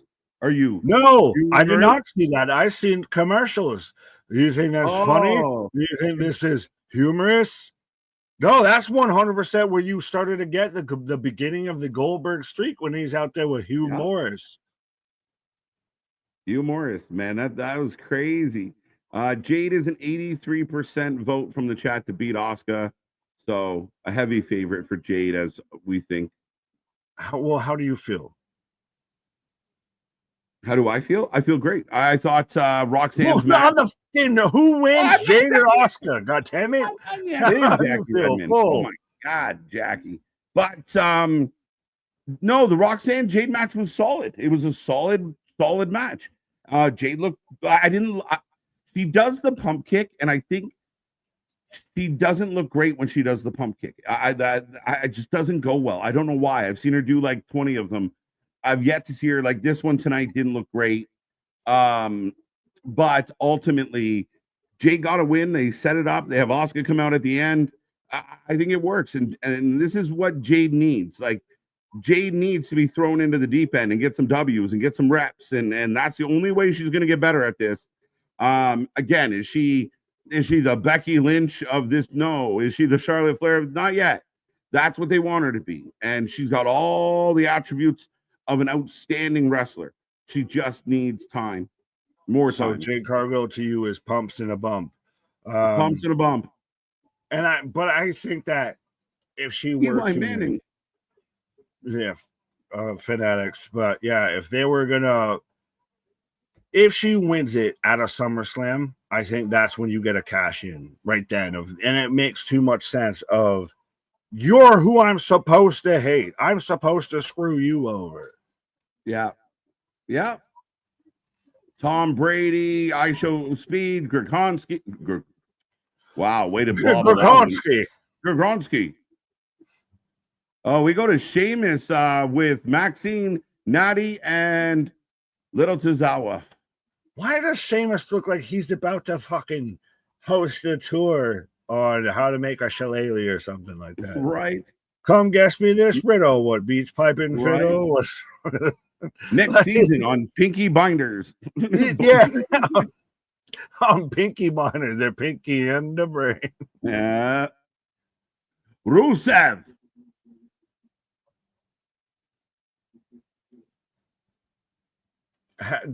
How do you feel about Rusev since he actually came back or been wrestling?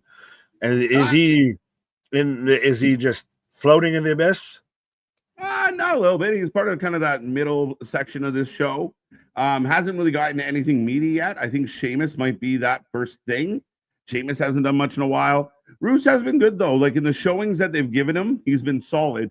Again, the thing is, like, you know, if people expected Rusev to come back and challenge for the world title, they might be disappointed. But I mean, he could do it at some point. But he's that mid-card guy. He's a vet, and is it resetting wrestling fans' brains to there's an actual mid-card division? Shut up. What's that? I said, is it resetting pro wrestling fans' brains to there's an actual mid-card division? Like there is a bit of a tier system. Not everyone wins all the time. That's a really good thought because we're almost used to like kind of being so top heavy of like the best guys, just like all the great guys. But I just signed him, so he should be the top guy. I just signed this free agent, so why isn't he in the starting lineup? No, because I signed him as a third lineman. Oh, here comes Gunther with a drone entrance. Looks epic when they do it like that. Dun, dun, dun, dun, dun, dun, dun, dun, dun, dun. He still needs his operatic entrance. It was just so fun. I'll take him being called Gunther. Just give me dun dun dun dun. Are you surprised they gave Asuka her old entrance back? No, because you said it even before which I was surprised by, of that she was very much a bit more that kind of Kana vibe and everything of Asuka don't take no shit. Yeah. Asuka don't play that. Not at all. And she again, the wins and losses, don't hyper focus on them. It's performance and how they look in that ring really matters. Good sports team lose. Your favorite tennis player, they take L's. Your favorite golfer doesn't always win. We've seen though with AEW especially of in the state of pro wrestling as it currently is, keeping an actual viable track of wins and losses doesn't help anybody because you either now you're burying everybody or you just are taking losses. Like it gets too lost in the sauce. Yeah, it's Gunther fired up right out of the gate on this one. My celebration. Me celebrating me. Is he teetering on a babyface / more of I'm not a babyface, but I'm one of those of I respect you. Yeah, I may hate you, but God damn it, deep down in my heart, Ron Burgundy, I respect you. Right. We're seeing that with Jacob, right? Like Jacob cut that promo on Solo this week, and we had more interaction with them, and the crowd's losing their mind for that. Yeah, just be you. The thing with the big thing that dictates how we feel about you now is who do they put in front of him. Yeah, he's definitely going to run the heel vibe because Goldberg's presumably the baby face. Everybody's nostalgically happy. But it depends who you ask, I guess. But if you run him in against, like you bring Logan back to run against Gunther becomes the guy that gets cheered. If it's a Ludwig, Gunther gets cheered. Now, if Ilya comes back, Gunther gets booed. That is probably the best way you could do that. Well, I mean, if you were to do, say, a Randy Gunther, I think Gunther would still get booed. Because you'd want Randy still chasing down but you mentioned Logan versus Gunther. Yeah. That's the best way that you can get Gunther over cheered because I am still ring general. I keep the mat sacred. He's carrying cross a bit with this is sacred. This is not Hollywood. This is not YouTubers. This is not TikTokers. This is professional wrestling. Right? Yeah, 100%. 100%. And Frankie, this is exactly why Gunther is not losing to Goldberg. But if I was the WWE, I'd want everybody to think he's going to. I would be leaking that rumor to everybody that considers himself a reporter. I'd be phoning them up. Hey, guess what? I just heard that. Like, I'd be telling the creative team, phone all your friends and tell them Goldberg's going to win on Saturday. I think that's what you do as a business. I'd be more scared about the backlash of, Goldberg wins than Night of Champions happening in Riyadh right now at this point. I think that there might be more of a crash out if Goldberg actually wins. Right. But, I mean, like Goldberg saying, Gunther saying right now to Goldberg, like, you've never been in the ring with anybody like me.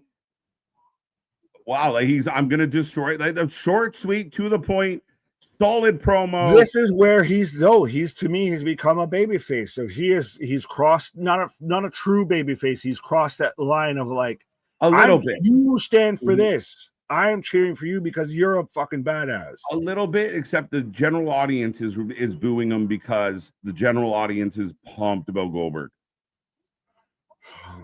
The general audience doesn't know who Goldberg is outside of a fucking entrance. But anyway.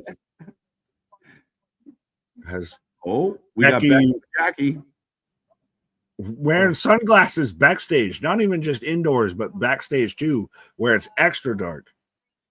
Jackie Redmond, a long line of women that prove that Canada does produce gorgeous, gorgeous, gorgeous women. Oh, Sammy. Do you now, think what happens to do something with Cross and Sammy? Yes. That's what I feel like they've been setting up. I still just really wish that they were going to, like you talked about before, of like with the R-Truth, of he wins it and then Seth cashes in and rips his heart out. You could have done that with, and Cross shows up. So that's quite a response.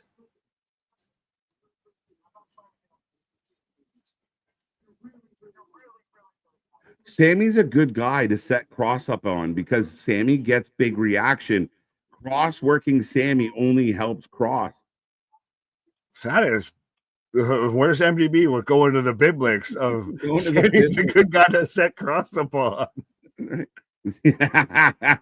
But yeah, no, 100%. And Cross has got new merch dropping. Shout out, which also we have merch, by the way. Go buy our merch, then go buy his merch. Right. Wonder if WWE could sign Gage to an NIL deal. Like Nick Gage? Yeah, no, he might not. No, I think Gage Goldberg. Yo, Sammy, man down. Man down, Cross in distress. I'm done talking to you. I'm going to talk to Adam Pearce. So it does at least look like maybe finally we'll get Karrion Kross on TV because he's going to be involved in a thing with Sami Zayn.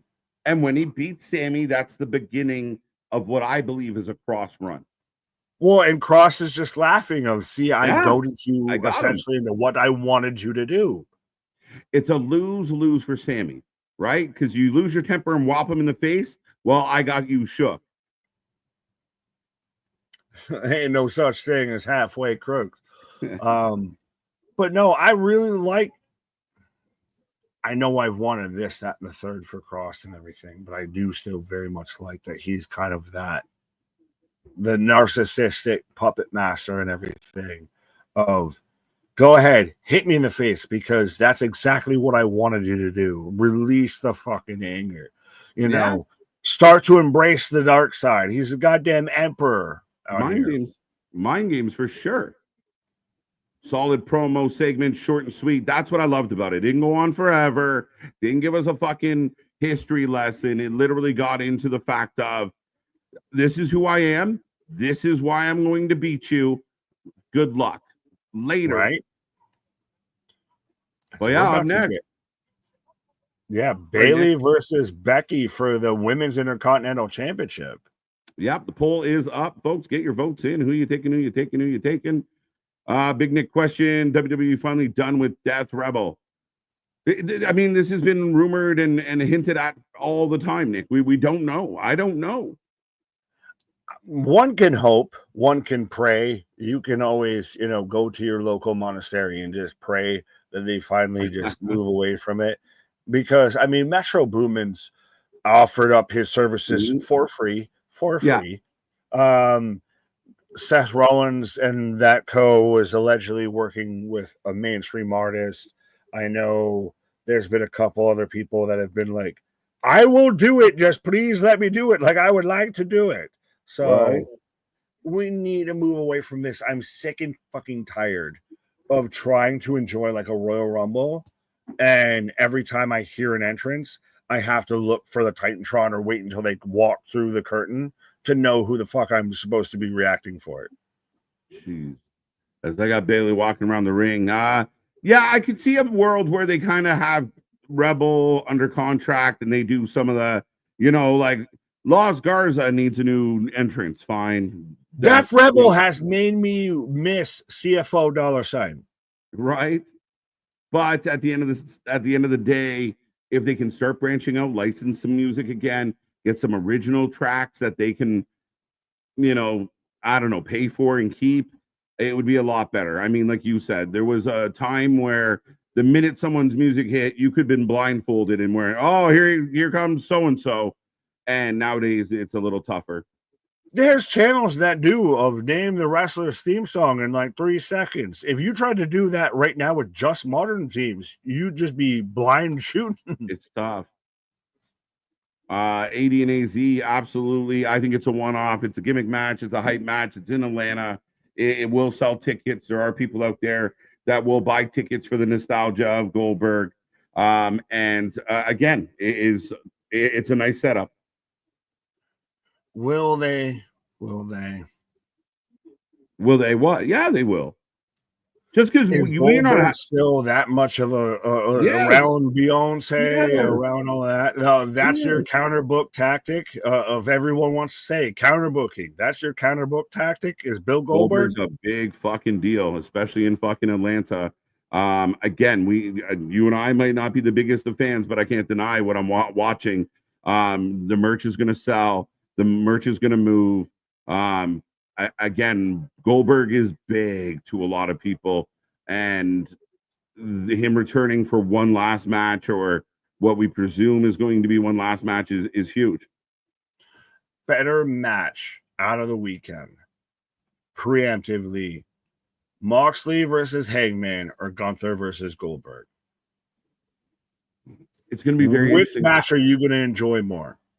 Oh, I might enjoy that. See, that's a different question altogether, because Hangman and Moxley should be a much better match.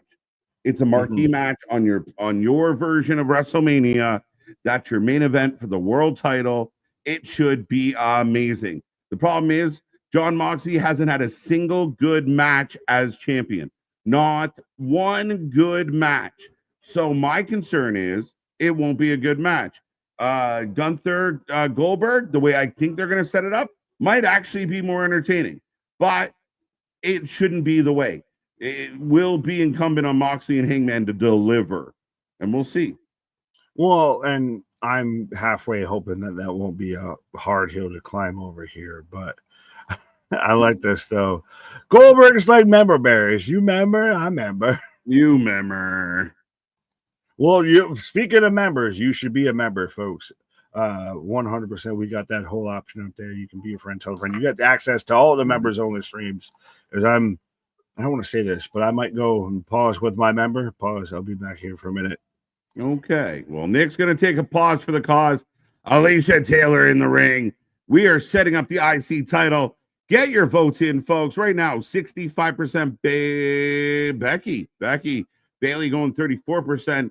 So Becky, the favorite to the chat right now.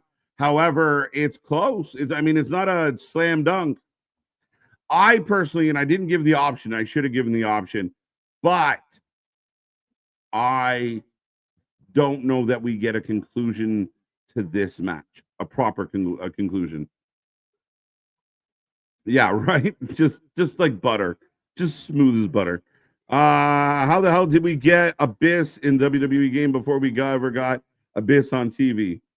Well, because Abyss put himself at a point in his career where getting on TV was very challenging. I know a lot of people in the past, Puppet KJ, want to see Abyss, but we don't know what Abyss is like physically anymore. Abyss is up there in age. Things change, and I love Abyss. I love that he's in the game. Like that's a nice little bonus. Bailey, please dye your hair back. So what's wrong with their hair? Who cares? Becky going to AEW, less work. Yeah, maybe. That would be the smart thing. If you were in like a wrestling couple and you're kind of winding down, like Seth, I'm gonna stay here and work. Becky, if you're, go to AEW, work 3 times a year, get $10 million for it, and life's great. Moxley versus Cameraman, main event of All In. Mox sucks. I honestly, I will stand on that business. And if there's anybody else out there that wants to have that debate, that argument, anybody out there that you see defending Moxley, happily send them my way. Because if they can dig up, oh, well, this was a really good Moxley match, I'll listen. But I've watched every single one of Moxley's title defenses. They suck. Moxley's angles have sucked. Moxley's supposed to be this world-beating, crazy maniac guy that continues to run away from everything. The psychopath isn't supposed to run away. He doesn't know to run away. He sells nothing for nobody. He does this fucking thing. Instead of selling, he'll roll out and land on his feet. It's like he's afraid to be on his back for more than 2 seconds. It's really weird, and he's really not good. He has not done enough as champion. The belt's been MIA, which I think is a horrible move from a business standpoint. As right now, I do have Becky going to the outside onto the apron, Bailey hooking her up and getting pushed off. Yeah, pause with the pause. Yeah, no shit. Why does the women's IC title feel like the world title? I don't know that it does. Are you talking about the people in it? Well, we get into a dilemma. See, if Bailey and Becky keep going after world titles, the fans get pissy and start crying and complaining that, oh, well, it's Becky Hogan. Well, here she is. They're in the mid card. And the mid card feels important. It should feel important.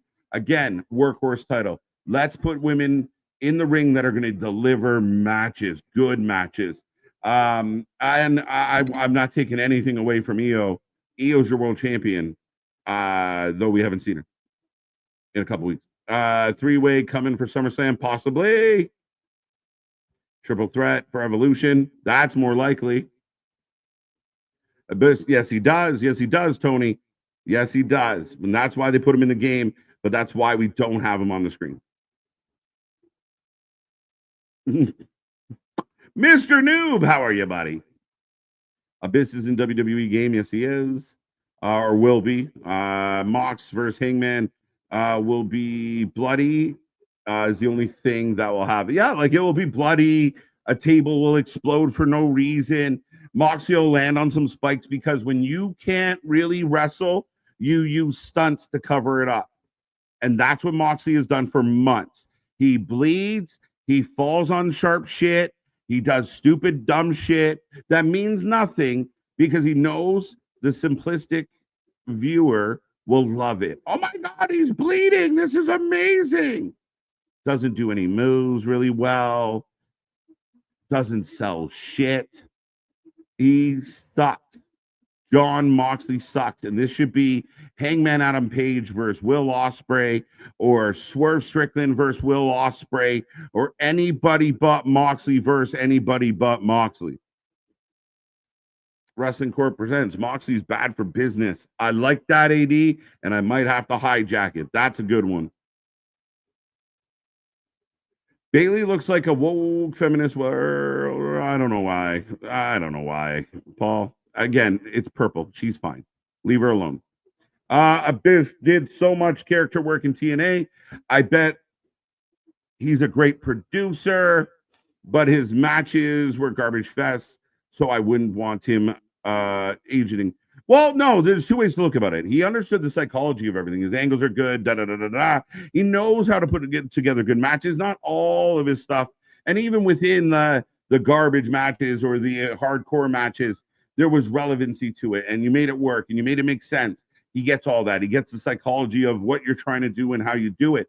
He knows as a big guy how you have to play that role. So again, I don't know how much agenting he's doing, but it's also probably why him coming out and being on TV wouldn't work very well, because you want to see Abyss of old, and you can't really have old Abyss doing that. So right now, we are a minute into commercial, or we got a minute left of commercial for some of you, and we are an inside cradle. Toe. Yuta and Mox talking with Statlander kind of says Death Rider is going to still be around in a sense. Yeah, I don't think they're going to fall off the face of the earth, but I wish they would. I wish they would disband. It hasn't helped you to get over. Yuta, again, another guy that gets sold as a badass, shouldn't be. Statlander joining now. Why? I don't know what the connective tissue there is, but whatever. But I'm not convinced. I'll say it tonight. We have a preview show coming up in a few weeks. I am not convinced that Jon Moxley loses at All In. I think Tony Khan likes this enough that he might run it all the way and hold on to it till Darby can take him down at Wrestle Dream. Mox did say he was going to ruin wrestling. Mox didn't say that. I thought John Cena said that. Mox was supposed to be bringing back the feel of AEW. And I don't know that Mox has done that. And for me, Mox's whole mission died when he teamed up with the Young Bucks.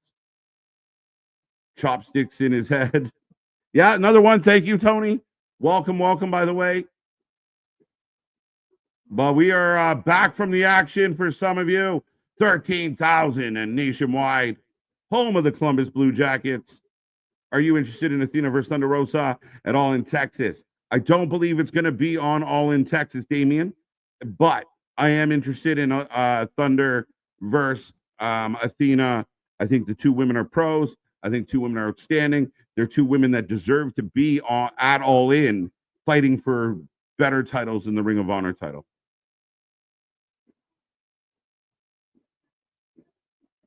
After the BCC run, Mox turned yellow. It's not good. The crowd sucks. They've been up and down. I think they've been in it. I think they've been okay. I haven't noticed them like egregiously quiet. Again, this match is a little tricky, where you're more watching the action because you kind of want to. I don't know how behind Bailey they are. Oh, they're chanting Bailey. So shut up, KJ. Io versus Asuka would be very interesting. Yes, set it up. Let's go. Oh, wow. What a suplex. Going for the manhandle. Blocked. Belly. Oh, and we get a big kick out. We get a big kick out on the Bailey to Bailey. Bailey to Bailey. Belly to Bailey. This match cooking. Let's go. KJ, so to summarize, Mox no good. Facts. Simple. To the point, Jules. And yes, Mox, to me, has hurt AEW. And I know AEW certain people don't want to admit that, but I've seen very diehard AEW fans that would agree with my sentiment, that they don't like what he's doing to the company. And it's not like, well, he's doing good heel work. No, he's doing boring shit work that is tuning people out. So much so that they had to put other matches in the main event because he shit the bed 2 pay-per-views in a row. Dynamite's rating 736. Viewers must have loved the vibe of the crowd. 736 up. It's a special show. It should be up. 736, good number for them. It's hard to be overly braggadocious, but it was a good show as far as what they put in there to entertain a live crowd. I watched it as an exhibition. It has nothing to do with anything else going on in AEW. It was just an exhibition between the two companies. It was fun in that regard. Good rating for them. Extra interest because of the specialty show. And do keep in mind, I mean, I don't know if it helps or hurts, but it was also a longer show. So I mean, it is what it is. Did it help get you ready for All In? No. Did it build any storylines? No. Unless Dax is going to fight Diaper Daddy, we don't know. Yeah, in a way. If we want to simplify it right now, Chris, like that would be the simple way to put it. Monday Night Ads is a banger. I don't get any, so I don't have any problems. Mox Bob, bad for business. 2 count. Been a good match, back and forth by both ladies. Don't forget, we still have Cody Rhodes and Jay Uso to come. Statlander joining the Death Riders and turning heels so soon again. It's not my favorite. That should have at least been more of a threat for a title. But right now, you have Mercedes Moné destroying AEW's women's division. And people can talk about all the titles and all the places she's won them and why she's so special. She is destroying AEW's women's division. Bailey Doe. I don't know if I should read that. Statlander is there to counter Willow, but they have Marina. Why are they not giving Marina matches? Why would you not put Marina into a match and have her show people she's a badass instead of just walking around? Even China got matches once in a while. Ragdoll like fucking Debbie Reynolds. Daryl, KJ, how do you feel about Anthony Bowens leaving Billy Gunn? I think the Gun Club is heading to NXT. Bowens shouldn't have stayed with Billy Gunn. It made no sense. And I mean, honestly, we generally only see Bowens 1 month of the year, and then Tony forgets about him. Same way we only saw Abaddon at Halloween. Y'all can fill in the blanks. More like Kane mixed with Mankind. That vibe, right? Like, definitely the Mankind vibe. He was definitely a counter kind of book to that. As Bailey gets chucked over the table. I meant Mox wanted to destroy the current version. Yeah, there you go. I'm being picky because it helps my argument. I mean, he's not helping it. And like I said, I think he should have been against the Bucks. I'm not a Bucks fan. You guys have watched me for a long time. I don't like the Bucks. But the Bucks and Kenny and everybody in AEW had an opportunity to make the Elite the heroes. The problem is the Elite. Oh, wait a minute. Lyra is help. Why? Lyra. Ooh. As Becky lays out Lyra. Hey, buddy. Caw. But yeah, Lyra's trying to get in. I really want to get into here, but yeah. Becky's asking her to hit her. Do it. Oh, it'd be a disqualification. And Bailey. We're gonna get a triple threat. No, maybe. Oh shit, Lyra eats a boot. Why are you even here? Well, right. What the fuck are you doing here? You ain't even supposed to be here. You don't even have this class. What are you doing? But Becky now bounces off the table. But yeah, Jose, the last thought on that is they had an opportunity to make the Elite babyface heroes, and instead they like being the grown men that act like teenagers. They love that, so we missed more money. The Young Bucks have cost AEW more money than any two wrestlers ever. The Young Bucks have cost AEW a fortune. Like I said, I'm waiting till this match ends, and I really want to dig into that because, I'm kind of. I know we've been over it. There you go. Bailey DQ'd. The fuck? She may have just cost Bailey the title. No fucking shit, Michael Cole. It's a DQ decision. Fair enough. Oh, shit. Bailey Pro's in. What the hell are you doing? Yeah. So it definitely feels like we got trip vibes here. Yeah. So this is going to probably set up fucking triple threat at SummerSlam. SummerSlam. That's still a ways away. You're going to set up the discontent night of, between these two. it's either Night of Champions or it's Saturday Night Main Event. SummerSlam's still weeks away. Should we not have anything that's long-term into SummerSlam, though? Yeah, but I mean, again, if you're already kind of building this angle at this point, it's going to be boring by August 2nd. Well, I think. Fuck, we're going to get Cody versus Cena for the second or third time at SummerSlam, I feel, at this point. Is that going to be boring at this point? It could be. That's definitely part of this conversation. I mean, especially coming off how intense Punk and John has been, then you transition to Cody John again. Oh, I don't know. Well, and if you're going to do it now at SummerSlam, and that's still going to be potentially the one who takes the title off of him, so now you're going to have to run it back a fourth time. Oh. Like, but you mentioned the Young Bucks. They should have pivoted and been like, the Death Riders are supposed to be anti-establishment. Why is the establishment siding with anti-establishment? Yeah. That's the biggest question to me. Why are the ones that are fighting for, like, unless you're going to go on some super poetic thing of, well, we're all just trying to restore AW to what it was before. That's why we pile drive Tony, because he was moving in a different direction, what have you. But it should be, Moxley has his vision of his view of what AW should be, which is not what the Young Bucks have as their vision. And that should be the counterintuitive, like, that should be the issue there. Yeah, because the people Moxley was talking about hurting AEW were them. Yeah.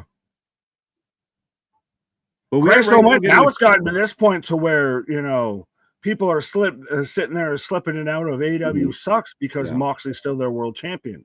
Mm-hmm. Yeah, and Ronan just pointed something out very important to me. Evolution 2 in a couple weeks, July 13th, 15th, 13th, one of those. But in a couple weeks, middle July. So there you go. There's your build for that. So maybe a triple threat at Evolution 2.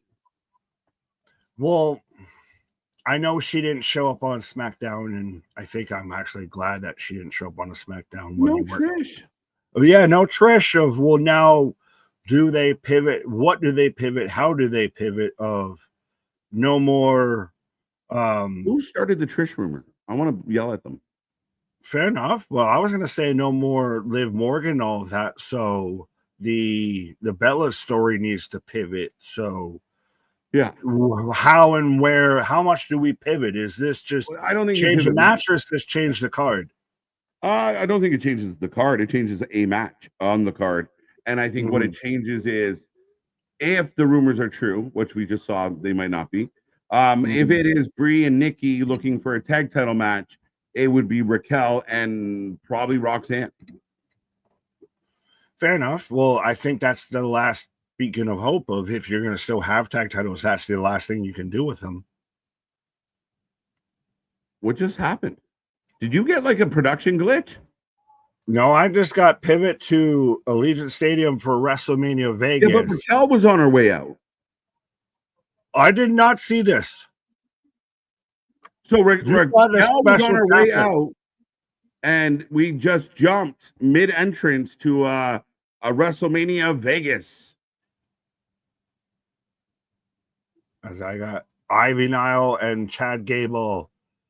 Did you see your brethren out there? You know, Kevin Owens, that still thinks El Grande Americano is Elijah. Right? Love it. Love it.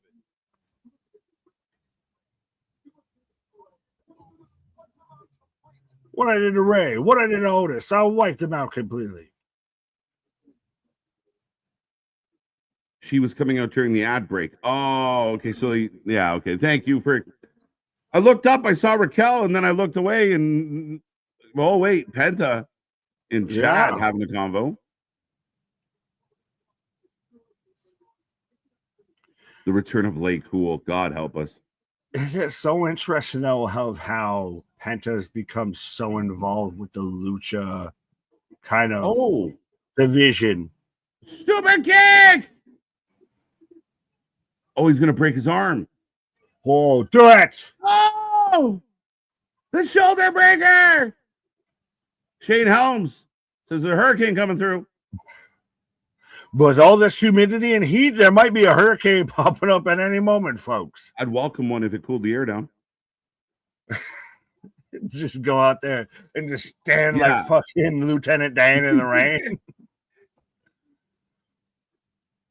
As we go back to 2 weeks ago,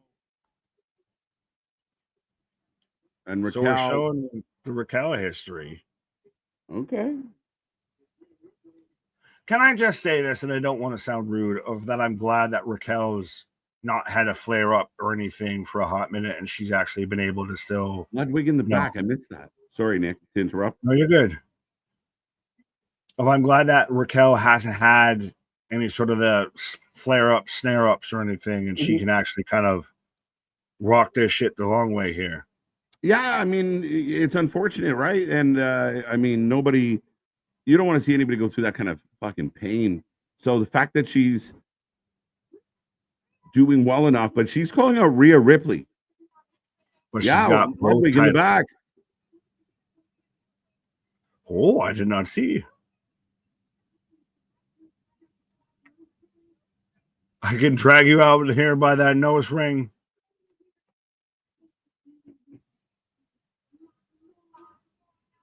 I'm going to argue that Raquel seemed pretty comfortable on the mic tonight. Like, that was short, sweet, and nice.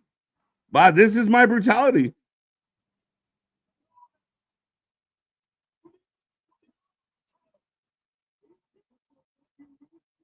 She's a fucking star, my guy.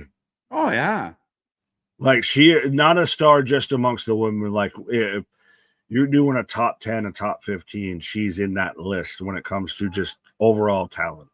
Oh, I mean, dude, she's outstanding. And I know people again, it's this complex that we don't like people that do better than us, so we shit all over them.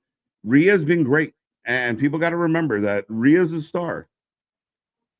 Yeah, why all this salty bullshit about like seeing people be happy and enjoy their shit and be good at their craft? Like haterade. I know it's hot out here, but haterade needs to go away. That's it. That's all it is you see it. Everyone loves something, a band, a wrestler, a movie, until it becomes popular. Then it's that shit. That it's like you are not allowed to get to the pinnacle of your business because other people didn't do it. But Raquel getting a table. Good, but when you're good, I don't like that you're good. Right? Snap into a Slim Jim. Bro, how do you feel about these tables? Because they always constantly giving me the hunger vibes and everything. Yeah, right? I love it. Ria's up. Ria's down. Phenomenal forearm from Ria Ripley. Oh, Raquel into the stairs. Now, is this interesting, though? Rhea came out with both tag titles, and this is very much a singles feud. So I guess we can say fuck off about them tag titles, huh? I don't know. They set up a segment on Friday that there's teams out there that want the tag titles. So, yeah, I don't think it's dead yet. Or else they take the belts and just hide them.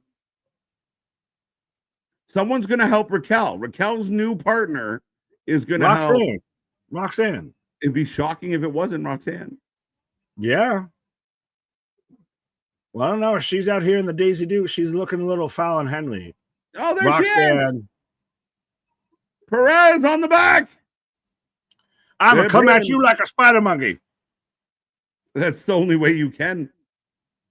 Oh, she's about to eat all this. Roxanne gets turnbuckled from the electric chair. Right. Oh, caught on the big boot. Powerbomb through the table. Snap into a Slim Jim. Follows the rules of wrestling, though. The laws of wrestling of they who sets it up must go through it. Facts. I'm sorry. I love Raquel, but every time I look at her, she just looks like the Sisterhood of the Traveling Pants type shit. Like the little the shits in the hair, the fucking denim skirts and everything. Like you look like a great 90s fucking teenage drama. All right. As Raquel gets the best of Ria Ripley tonight, again, another potential match coming up is Raquel Ria. I guess non-title. I mean, like off, like just. Well, no. Now you've set up the tag team, and now you've set up Raquel out there. She's bosom buddies out there with Raquel. She just was nurturing and all of that with her. So yeah. Oh, they're the Panthers rocking their WWE championship. So those are trash. I will admit those belts are ass. I don't mind them. You don't mind those? I mean, what do you want to do? You put a Stanley Cup on disgusting. It. You couldn't pay me to wear that. Oh, get the fuck out of here. All right. Don't let me with a good time. As up next, our main event, ladies and gentlemen, Jay Uso, Cody Rhodes, semifinals. Does it very much warrant the main event? Yes. That's why I asked. That's why I answered. I still think Cody wins this. I know we're gonna get towards Cody versus Cena, and I'm really interested of how we're gonna do this past SummerSlam. Amanda Ferrero. Who? The sisterhood of the traveling pants, my guy. Oh, you can tell I know so much. Oh, Ria and Stephanie. Spooky Chicks Unite against Raquel and Roxanne. But so you move all of your top women into the tag division? That wouldn't be all but two. But so who else on Monday Night Raw is in the top of that women's division? You mean like Asuka, Io? Should we run through Asuka, all the what brand is she on? She might still be on SmackDown. I mean, I know Becky and Bailey are doing the IC thing, but I would. There's Io. Let's go. Yeah, I mean, it's two people who aren't even in the top of the division. Who should be in the top of the division? Well, who? What do you mean? Ria and Raquel. Well, Raquel. Wow. Raquel. Ria can't be there all the time. We know that. So if she's on a side story, but then we didn't even mention tag titles yet. We don't know what they're going to do with those belts. Because they won't have those tag title belts. They're not going away. Like you can think they are. They literally did a segment on Friday talking about trying to win them. Even if they're still there, do they matter? If a tree falls in the woods and no one's there to, I heard it. I heard it. I don't know about you. I know you think they're disappearing. You've decided they're gone, but the company has not. Well, no. Even if they're still there, do they matter? Have they mattered? No, they don't currently. That's why they got rid of the whole division. Right. So, all right. So now we're just keeping it for sentimental value. No, we're rebuilding the division with teams like B-Fab and Mission, Natty and Maxine. Now maybe Roxanne and Raquel. Like that's what you do when you rebuild things. Like you build it. Right, but you destroyed a thing that you didn't need to rebuild. You just they weren't happy with it. Smash them shit. They weren't happy with it. They got rid of people like Gigi. Like, oh, that was like okay. They got rid of people like Jakara. You broke up the metaphors that were out there on all the divisions. Again, I haven't talked about her a lot. We got a lot of better than Jakara. Sorry, Jakara. And they felt like Lash could do better as a solo. There goes Jakara. Bye. Who did they really? Nobody. There's no Chemical X. We just got Tatum left, and that's all. That's it. But Gigi and her popping knee. Sorry, you got to go. We gave you 4 years, 5 years. PCO and Shotzi Blackheart. There, I'll pull in the interview and make garbage. Whoa! Shotzi was given chances. Shotzi can't cut a promo. Shotzi's not a great wrestler. Shotzi wants to jump off things. We like Shotzi. Love you, Shotzi. Sorry. But Shotzi had her chances. Man, just slam. Da, da, da. Right? Like people crying over Shotzi fucking Blackheart. But when we gave her a mic and people were like, she's terrible. That's why she's not here. I got Rhea and Pierce, though, right now. Oh. Are there only that few of highlights for the Columbus Blue Jackets that you got to hype up, like signing people and shit? Or you don't have any other like moments you can celebrate? right? No, they're not good. They're the Shotzi Blackheart of the NHL. I'm gonna play my hockey game when we get off of this and just do a franchise of the Blue Jackets just to fucking fight you. I like their uni. Oh, the yin and yang. This whole thing was so good. On Friday, this was so good. I didn't notice this on Friday. I just noticed and I still swear to God, I wanted him to just sit cross-legged in the center of the ring. And I know me and 3 other people would have marked out. But if you said, hi, Colt Cabana, I would have lost my marbles. But even then, still, the fact that he, line for line, bar for bar, as you sit there as miserable as I hope you are, I don't hate you. I just don't like this vision that you think you are. Mm-hmm. Like, he sat there and went line for line with the pipe bomb, and it was just such a good note on the end of it. Yeah, 100%. No, everything about that segment, there was little things that I liked. Like, I think that other wrestlers and other wrestling companies need to kind of watch that segment. Little details that got added in everything that he said. But like, when he went to get the table and set it up, he didn't just go get the table, take his time, slide it in the ring, open it up. The entire time John was opening the table, he kept looking up at Punk. Like that paranoid, I got to do this quickly. Thought that was great. When he got him up for the AA, Punk flailed the whole time. Too many wrestlers nowadays, this is the move I take. So I jump into the move and then he hits me with it. I don't do anything. Like, it looked like Punk was going to get out. Oh, he's not going to hit the AA. Bang, he hit it anyway. There was like so much little detail in that whole segment. The yin, the yang, the fact that he's more Punk than Punk, that now he's the TKO guy and John's the rebel. Like, it worked. All of it worked for me. But is that what makes this so great and why I personally wish we're not wasting this on a Saudi show? Because there is so much to this. This is more than anything, more than a John versus Cody. This to me is, they're even bringing up with the yin and the yang. This is the dichotomy of when it comes to what should be the end of John.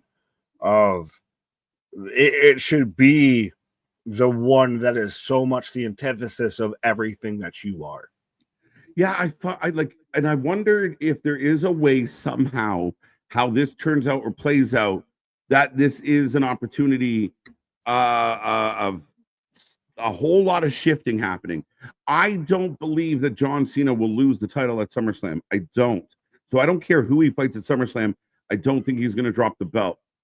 I don't, because then the rest of the story, this whole counting down the dates becomes irrelevant. I think that's a big part of this. So him losing at SummerSlam doesn't really make sense for me. I think Cody might circle back around, but how does that tie into the whole Punk thing, and is Punk done? I don't know. To me, I just really wish that this was more the final act instead of a mid-chapter. Yeah, but that's but that's such a kind of silly take of like, the middle of the movie was really good. I wish they saved it to the end. Like, we don't even know what's coming. Yeah, but no, sometimes that works out if the end sucks. It might. You might be right. But I don't know. And I can't be mad about it getting in now. I don't know where we're going with the story. But no, because this is still such a run it back, but still feels fresh. That's the thing, is it's not, I know I'm not a fan of, I feel like a lot of the main eventers have been in the main eventers at this point for a while, I feel. But I feel like this is such a fresh perspective of fresh back and forth, even though it is still a callback, and it is such a resurgence for John as a heel character and everything, that if you would have had this is the last, this is the end of the OK Corral and everything. This is the shootout at the fucking this is the end of the Western, and you got John Cena versus CM Punk, and they can promo each other off here. But we just said it about Moxley. So you're gonna have a whole shit run, and right at the end, Punk makes it cool, and then it's over. I don't think it'll be a shit run. So a lot of people haven't liked it. With John Cena's been a shit run so far. A lot of people feel that way, and a lot of people have said that CM Punk actually woke up the John Cena run. Yeah, but we're gonna, as much as we woke it up, we're gonna put it right back to bed, I feel then. Maybe If we're doing this here. Yeah, I got no problem with where they're doing it. I think this current creative team has, if they're putting on a show, they're going to put on a show. This idea that you can only, that's a very, again, the Americans. I know the outcome, though. I know the outcome. You think you know the outcome. I'm not going to be surprised when I'm right. No, I think he's going to win too. I'm with you. I said it. I said he's not losing at SummerSlam too. So I know I think he's going to win. But could they surprise us? 100%. But that's what pisses me off about this is the fact that I don't question it. The fact that it's not in doubt. The fact that it's not debatable. The fact that there is not a moment there's not a brain cell in my cranium that questions that John Cena is going to win.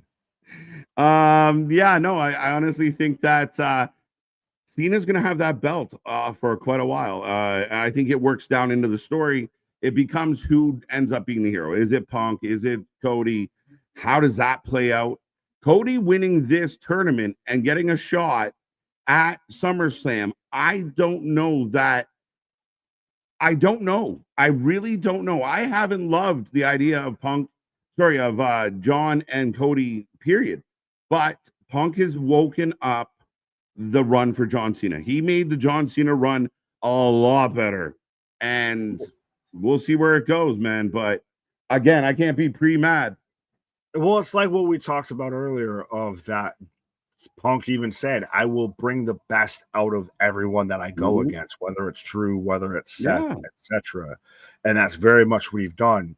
And that's though why I wish that we were getting this at the end. I know I'll be pre-mad all I want in this situation of I'm sad that Thanos and Tony Stark had their moment to where I am Iron Man and snapped and everything, and that we still got an extra fucking 2 hours of the movie. Yeah, but I don't think that's the case. I really don't think that's the case. And ultimately, the R-Truth was surprising. And one thing we've learned in 2025 with WWE, and we've both agreed on this, if they announce a title match, whether it's a Raw, a Night of Champions, a fucking SmackDown, and NXT, there can be a title change.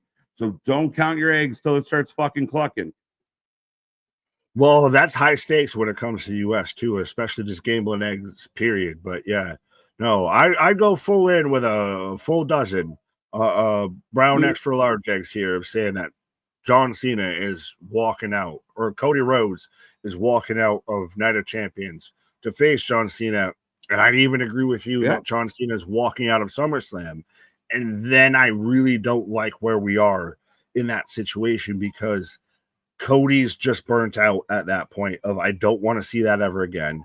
And now you've already ran through Randy, you've ran through Punk. Like, weren't you the one concerned with you have to get these matches in? He's only got so many dates, so Randy's done. Well, spread them out, motherfucker. Like, what are you gonna do? Like, you can't have it all the ways. We're at the end of the story because your concern is he only has a handful of dates left. So we're really close to the end, Nick. And they got to do stuff. We got 4 or 5 months. Oh, well, wait, but you said he only had a few dates. We're worried what they're going to do. Exactly. You're running it too fast. What? A date or two a week that you could do right now. Now you sound like me. That's how funny that worked out. Well, no. Now when he's working 4 dates a week and everything. Right? I don't know. I don't know where they're going. But right now we got Jay Uso in the ring, and we are getting set on this one, folks. Get your predictions in. But I have a feeling that John Cena is going to be a champion right until close to the end, because that's the only way this story actually makes sense. But that's why I love the idea of CM Punk walks off again through the crowd. That originally was my idea. I know, but you sold me on it. I fucking love you. Trust me. Right. I'm trying to keep your idea alive, and you're fighting me on your idea. I'm just not pre-mad, because if they end up doing something like that, I'm like, oh, but shit. They won't, because they're using it already. They've already been through it. All right. That's why I already feel Cody Rhodes wins this match, and then Cody Rhodes beats Randy Orton, because what are they going to do with Randy? They're not going to do Randy John again, because they've already done the greatest match ever, the once in a lifetime, the final show. So now you're going to get Randy versus Gunther or Goldberg. Well, Randy goes to kind of a upper middle card where he's kind of fucking with other guys, or maybe he's teasing. Not the even US wins. champion. Not even wins. Well, I don't think he's going to win. Right. So then we know the obvious outcome here, and that's frustrating to me. I don't think we know the obvious outcome because you're even guessing at. You're like, oh, it could be this. It could be like. I mean, we don't know. It's a lot of what I want. What I know is it's going to be Cody versus. How many times have we said it? You know the Avengers are going to win at the end of the movie, right? But it's how do we get there? Yeah, but I want the Avengers to feel like they might lose at some point. And sorry, but Captain America ain't found no enemy. There's a lot of people that think that Punk has made a case to win.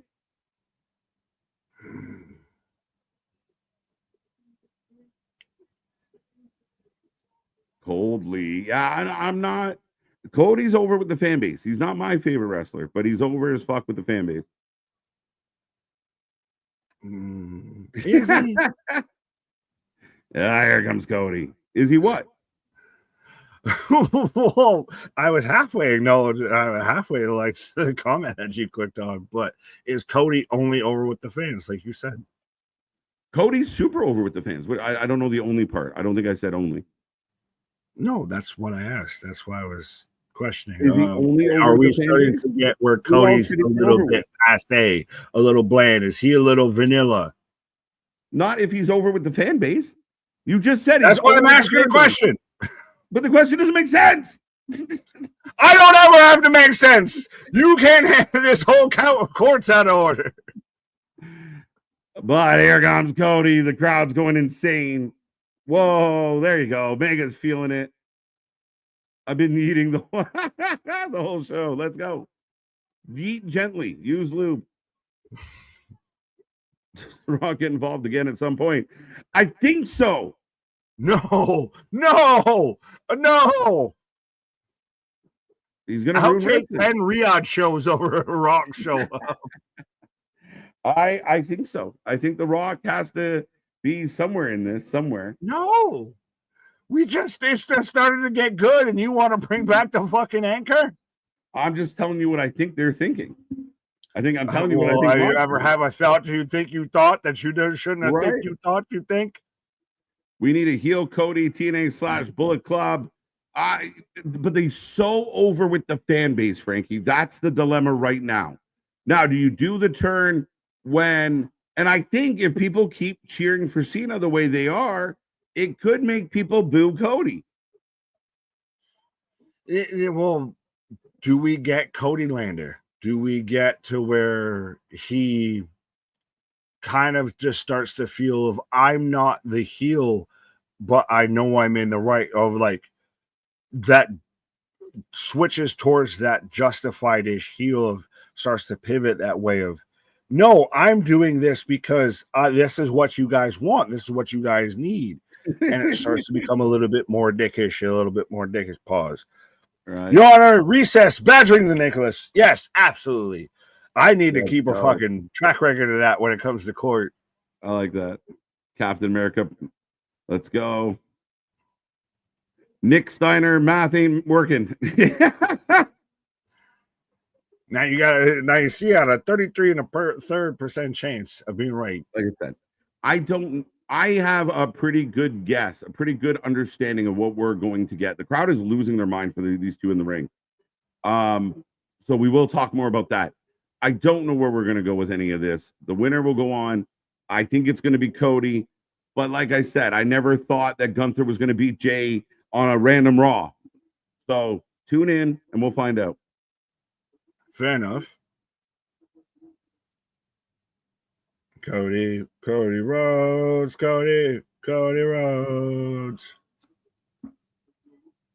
All this yelling's got me vaping.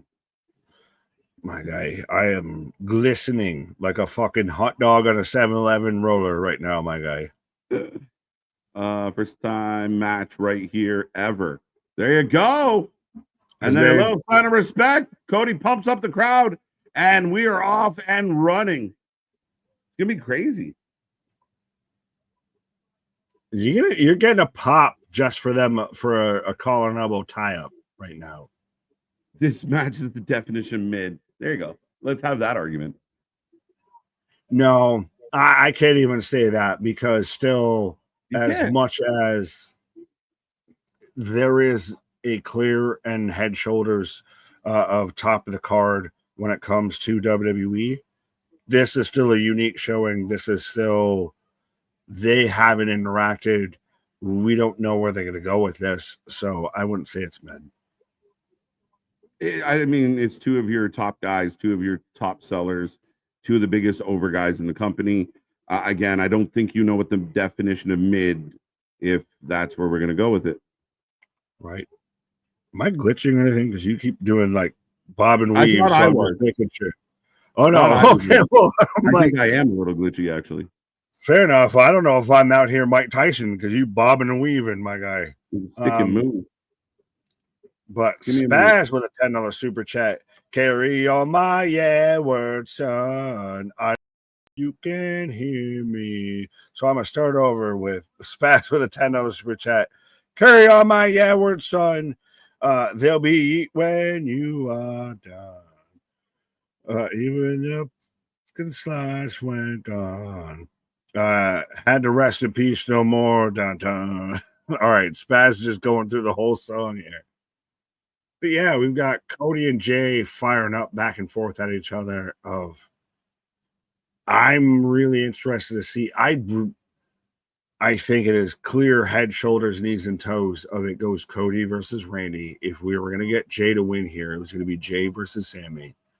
It was two really good stories, but you couldn't have both stories happen at the same time.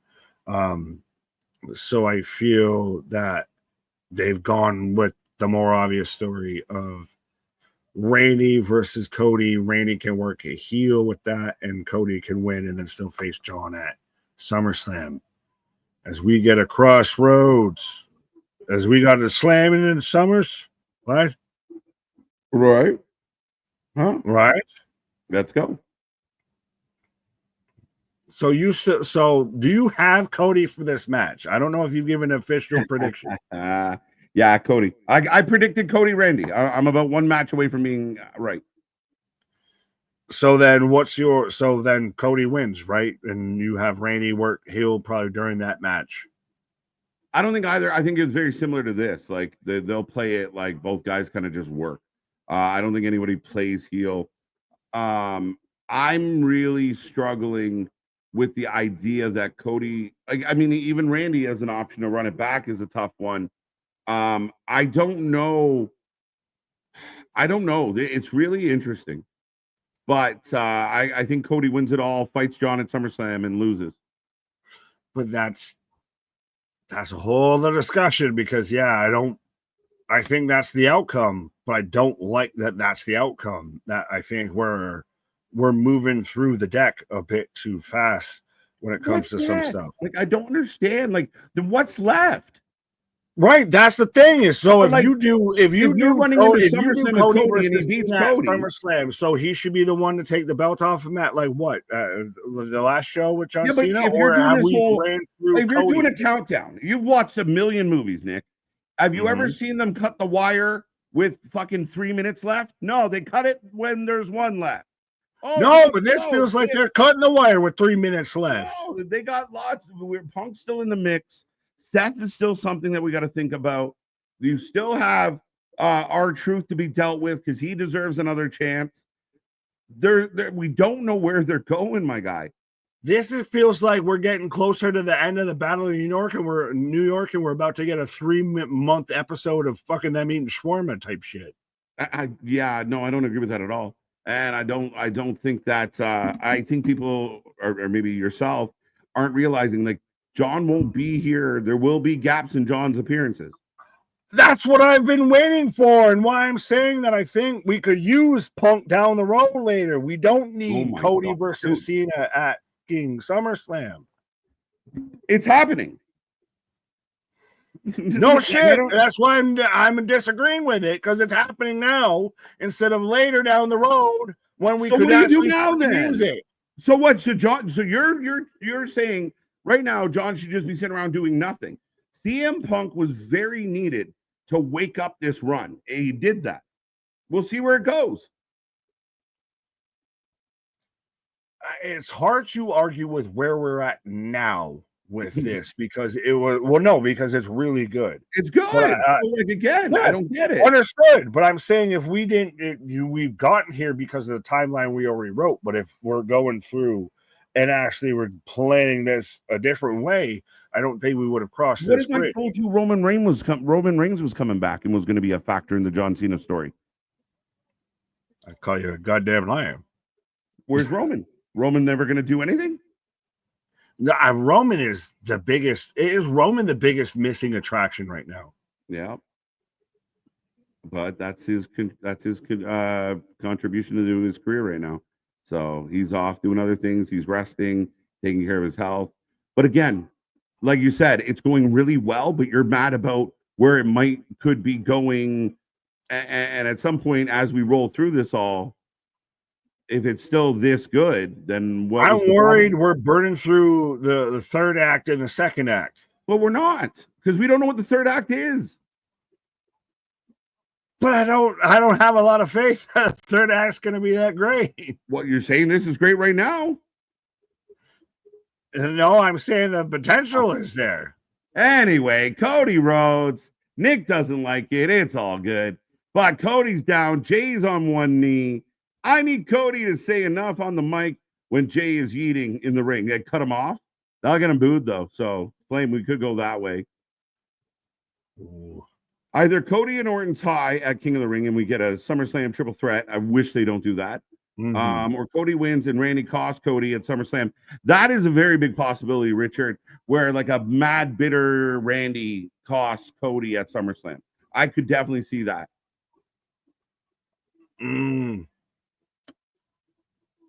I wonder if they start to go towards Randy wants to start collecting his own title numbers close to John's and everything. Well, you mentioned winning 15. He wants to win the King of the Ring because he wants 15. Right, but they're not going to do it. Go towards a Gunther aspect. I mean, that's again.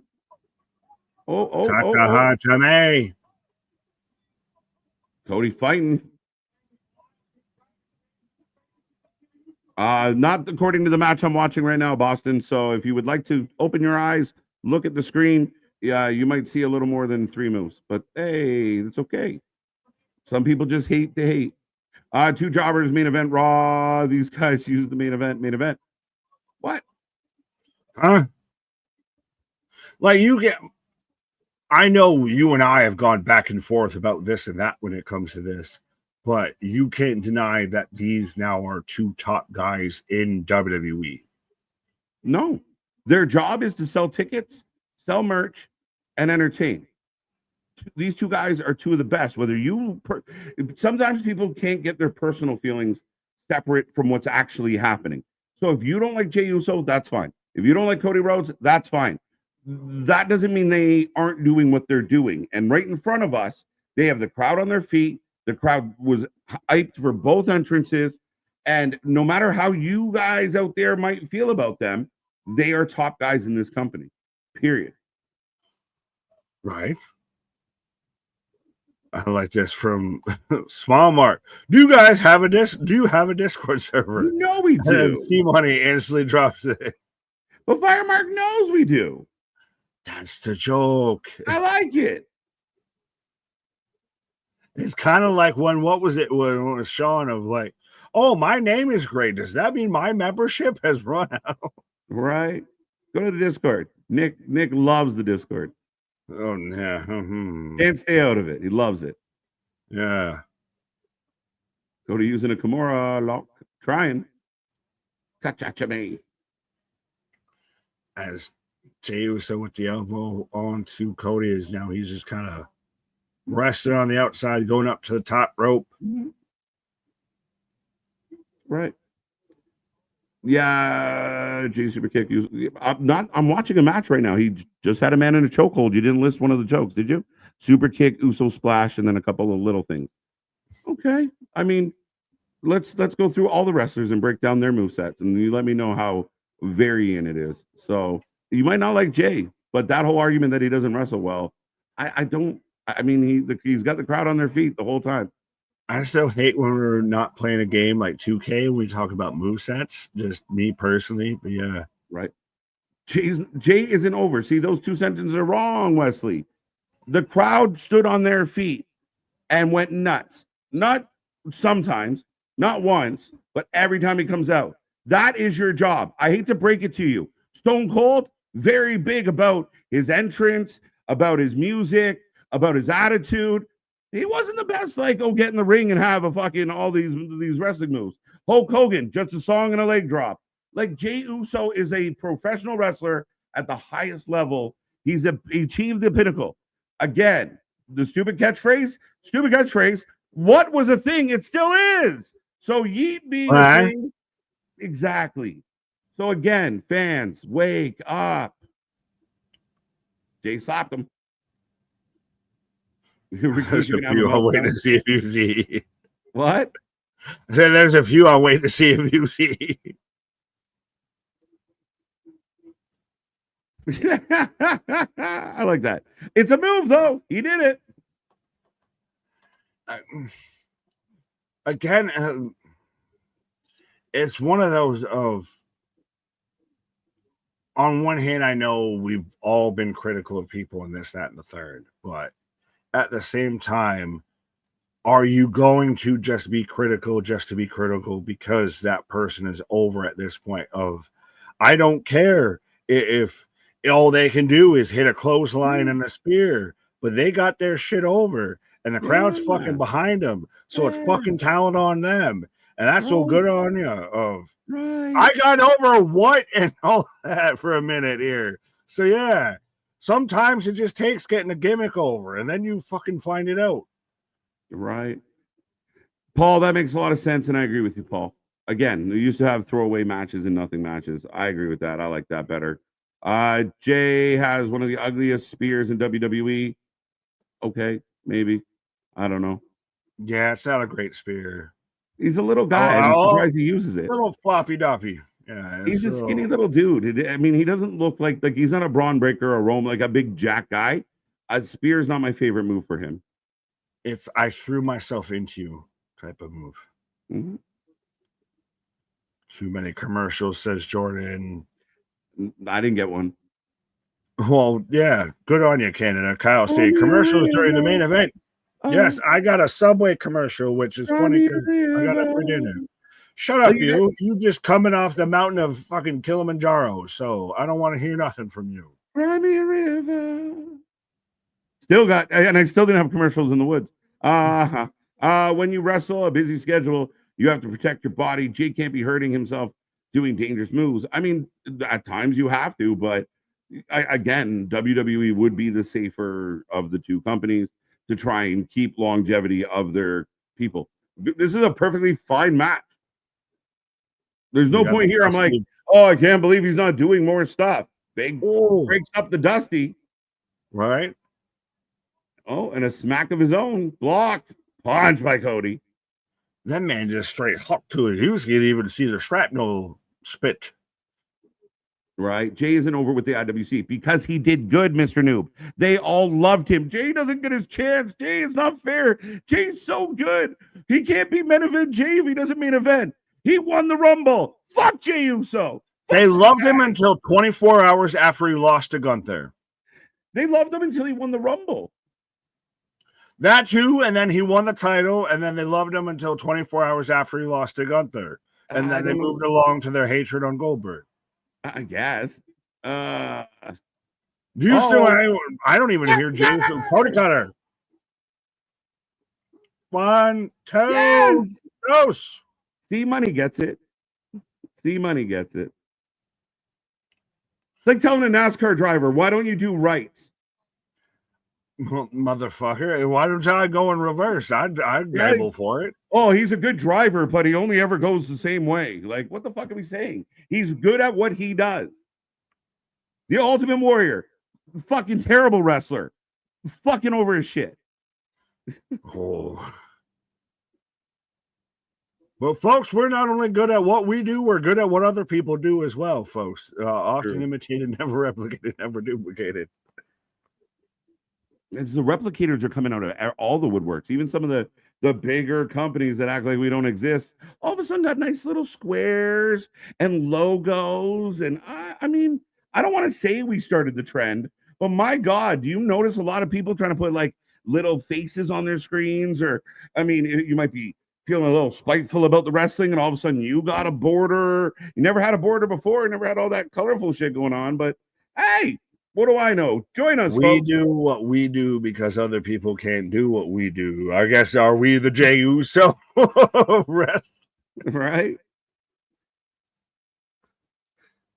I'll hit a super kick and a Uso splash. Oh, Jay's laboring. I think Jay's heading back to the tag team division, Boston. So I'm with you on that. Absolutely. I think that's what you do, and you help get your tag team division over by Jay. Him versus Jimmy, and it came out, and we said it even when he won the title to fucking begin with. Right. Of he's not in for a long title run. Oh, super Cody cutter from the top.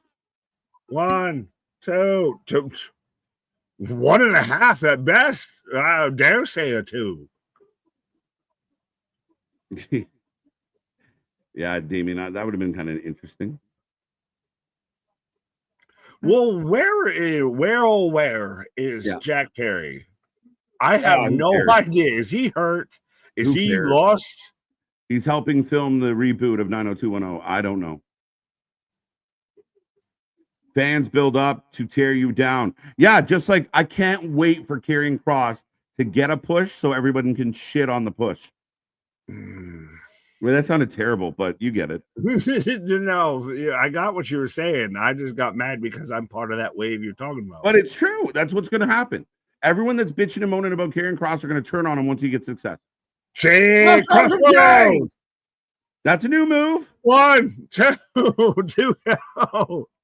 No, he just hit the bumpers and the fucking special switch shit. He's playing Mortal Kombat. He stole Cody's fucking fatality. Yeah. LA Knight, same thing. And tell me about LA Knight's moveset, by the way. You want to talk about limited movesets? Oh. I don't know. Oh, well, no, I was clicking on Jose. I was saying, I guess you made me growl like I'm DMX. Hey, yo, bitch.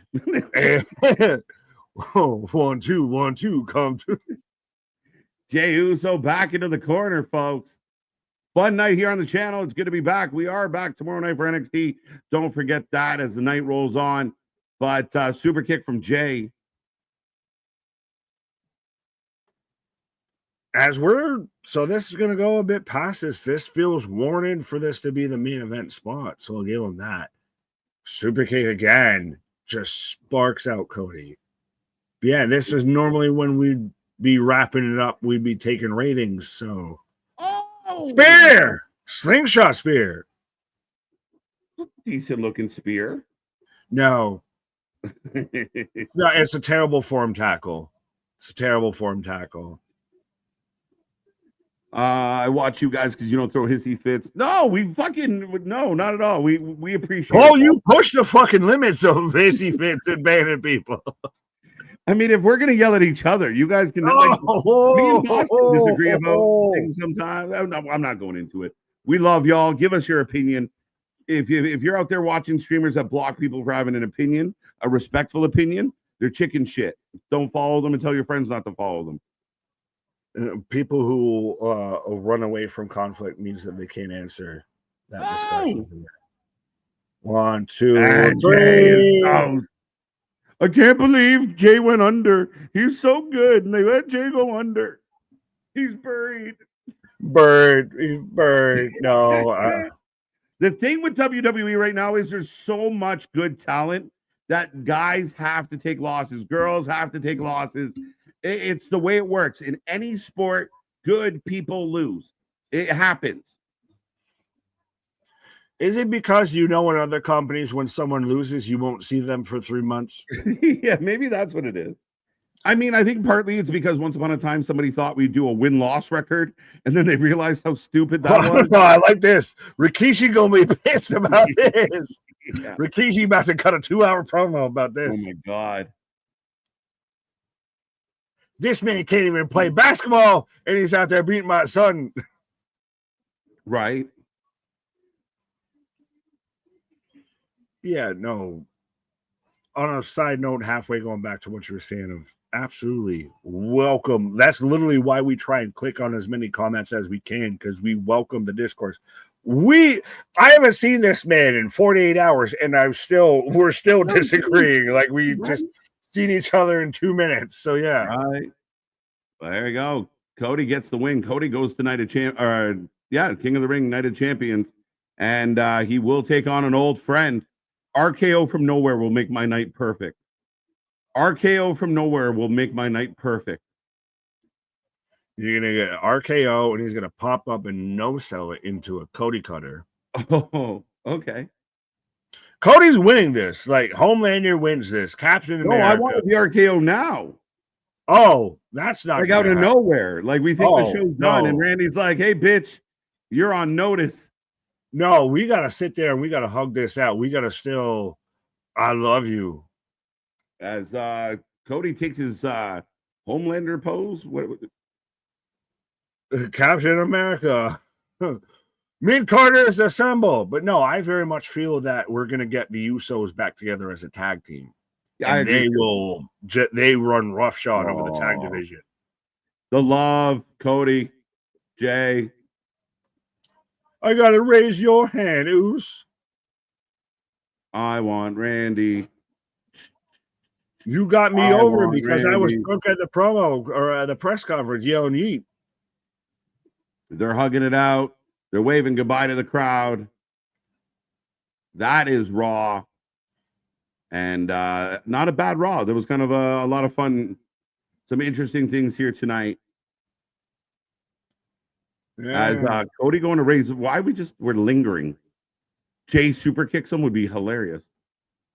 But I think we're just having the raw moment. Yeah, save face. That's how you keep a baby face happy after you beat them, is you sell it. So we're good. We're done. Yeah. So what's your rating for tonight? Because I feel like I'm going to be lower than you. I'm going 7.5. Oh. 7.5. Solid show. Could have been a little better. Wasn't really an 8. Main event was a lot of fun. Yeah, like a good solid B-ish. I'm a 6.5. I'll guess I'll get close to you with a 7. I'm a C+. I'm like a C+. Wow, did you watch? You got to pay attention. Yes, I done watched. I done seen this. 6.5. 7.5 from Mike N. Let's go. That's better. Rikishi about to clear. Yeah, he can't wait. Rikishi can't wait. On a side note, I'm going to listen to DMX the rest of my shift. Do it. Let's go. Yo, I can give you all the DMX out that you need to listen to. I'm a big DMX fan. Or Spotify. The free show. Nick's got all the hookups. 8 out of 10 for Raw. Can you see Jay as frustrated heel in the future? I don't know, because his entrance, the little kids, it's so over and so big right now. I don't think you can undo that right now. No, he's the new, dare I say, John Cena-esque of that uber baby face that has the kids involved, of like he is the kids champion, of whether he's ever a world champion again or ever holds another title, he is the kids champion. He is the Yeet champion of the world. Right, absolutely. Kids love him. But Jay looking disappointed. He lost, Anthony. He should. Right. He's not John Moxley. He actually cares that he took an L. This match and stream is not an echo chamber, which is something I definitely appreciate, Jose. That is beautiful. Absolutely. Trust me. I'd lose my mind up in here if this was an echo chamber. Right. The comparison to Rey Mysterio works really well, right? The uber baby face, maybe, gets a little title here or there, but most of the part is an upper middle guy that everybody loves. They buy the mask. It kind of works. I like that a lot. Oh, yeah, for sure. No one expected Jay was going to have like a 2,000-day run or something like that as world champion. Yeah, I know Daddy Quiche is mad, but we all predicted it. So tough break, Quiche. 8 out of 10. Good card. I thought so. I mean, I 7.5, but 8. There you go. Exactly money, whatever he said. John C saying amazing match, 8.5, 6.5, bro. I said I could get to a 7, which was where Eric was. Oh, look, you in I'm Boston. not too far Boston. off. I guess I agree with tonight Bob. was not a good show because they might not do good stuff other nights later in the future. No, that's not at all of my fucking reasoning for it. Trust me. I just think SmackDown has gotten to a point this Monday Night Raw, anyways. But I think that tonight has gotten to a point to where it was a bit predictable. It wasn't knock my socks off or anything like that. It was, again, it was an average to above average at best. It is not anything I need to fucking write home about or anything. We don't need to champion every show that every show is amazing. I don't think so. I don't. Dale's with you, 6 out of 10. He thought worse than you. He didn't like it at all. See, you want to crucify me. Well, I'm just saying 6 seems low. 7, 7.5, 7.5, 7. I didn't think 6. I think 6 feels a little bit light. But again, I can meet you at a 7, but I'm starting at a 6.5 in negotiations. Right. It wasn't the most epic of Raws. There was some stuff that was decent in it. Good main event. Like I said, they did okay tonight. We're saying this the same thing, slightly different. Yeah, well, that's 99. But yeah, no. That's the thing to me is the main event I could say was really good and everything, but there was also, again, it's nothing to me that feels super different, feels super awesome compared to anything regular with an episode of Monday Night Raw. I ran into this a bit on Friday when me and Anthony were here and everything. He was 6.5 on it, and I was championing because we got the pipe bomb at the end, and it very much carried SmackDown, even though SmackDown felt, again, average to slightly above average, not great, not special, not anything that's going to stay in the memory banks. Absolutely. 8.5 from Damian, 8 from AJ. Seinfeld. Hey, Jay wins Money in the Bank next year, and Kishi with his dad. Okay. I feel bad for EO. Night of Champions is the first show. She is a fourth show she's missing. She'll be at Evolution though, and I mean EO's still your champ. Again, there is a lot of talent. Is it her fourth show? I didn't even realize, Richard. I love EO, so I use her. That's all I'm asking. Use her. Yeah, well, that gets in even a question of, are you just using her to use her, or use her when it matters? Get out of here, Jordan. Go to bed. What? You want to come at me? That's definitely not that. That's wrong. That's wrong. Right. That's not good. Yeah. I mean, again, we'll see. A variation. It was more of anything else. And I think I noticed this with wrestling fans. Like Friday got a pretty epic moment. Had kind of this pipe bomb moment. Everyone's pumped. So they show up on Monday and they're like, Monday has to be as good as that. And it's not always the case. I hear you. I don't think I fully would fall in that category if I expected to be as that, because I honestly, I kind of felt the way that I feel with Monday Night Raw as I did with Friday Night SmackDown until we had that huge moment. So I'll go with it that way. Mm-hmm. I don't trust WWE booking and creative.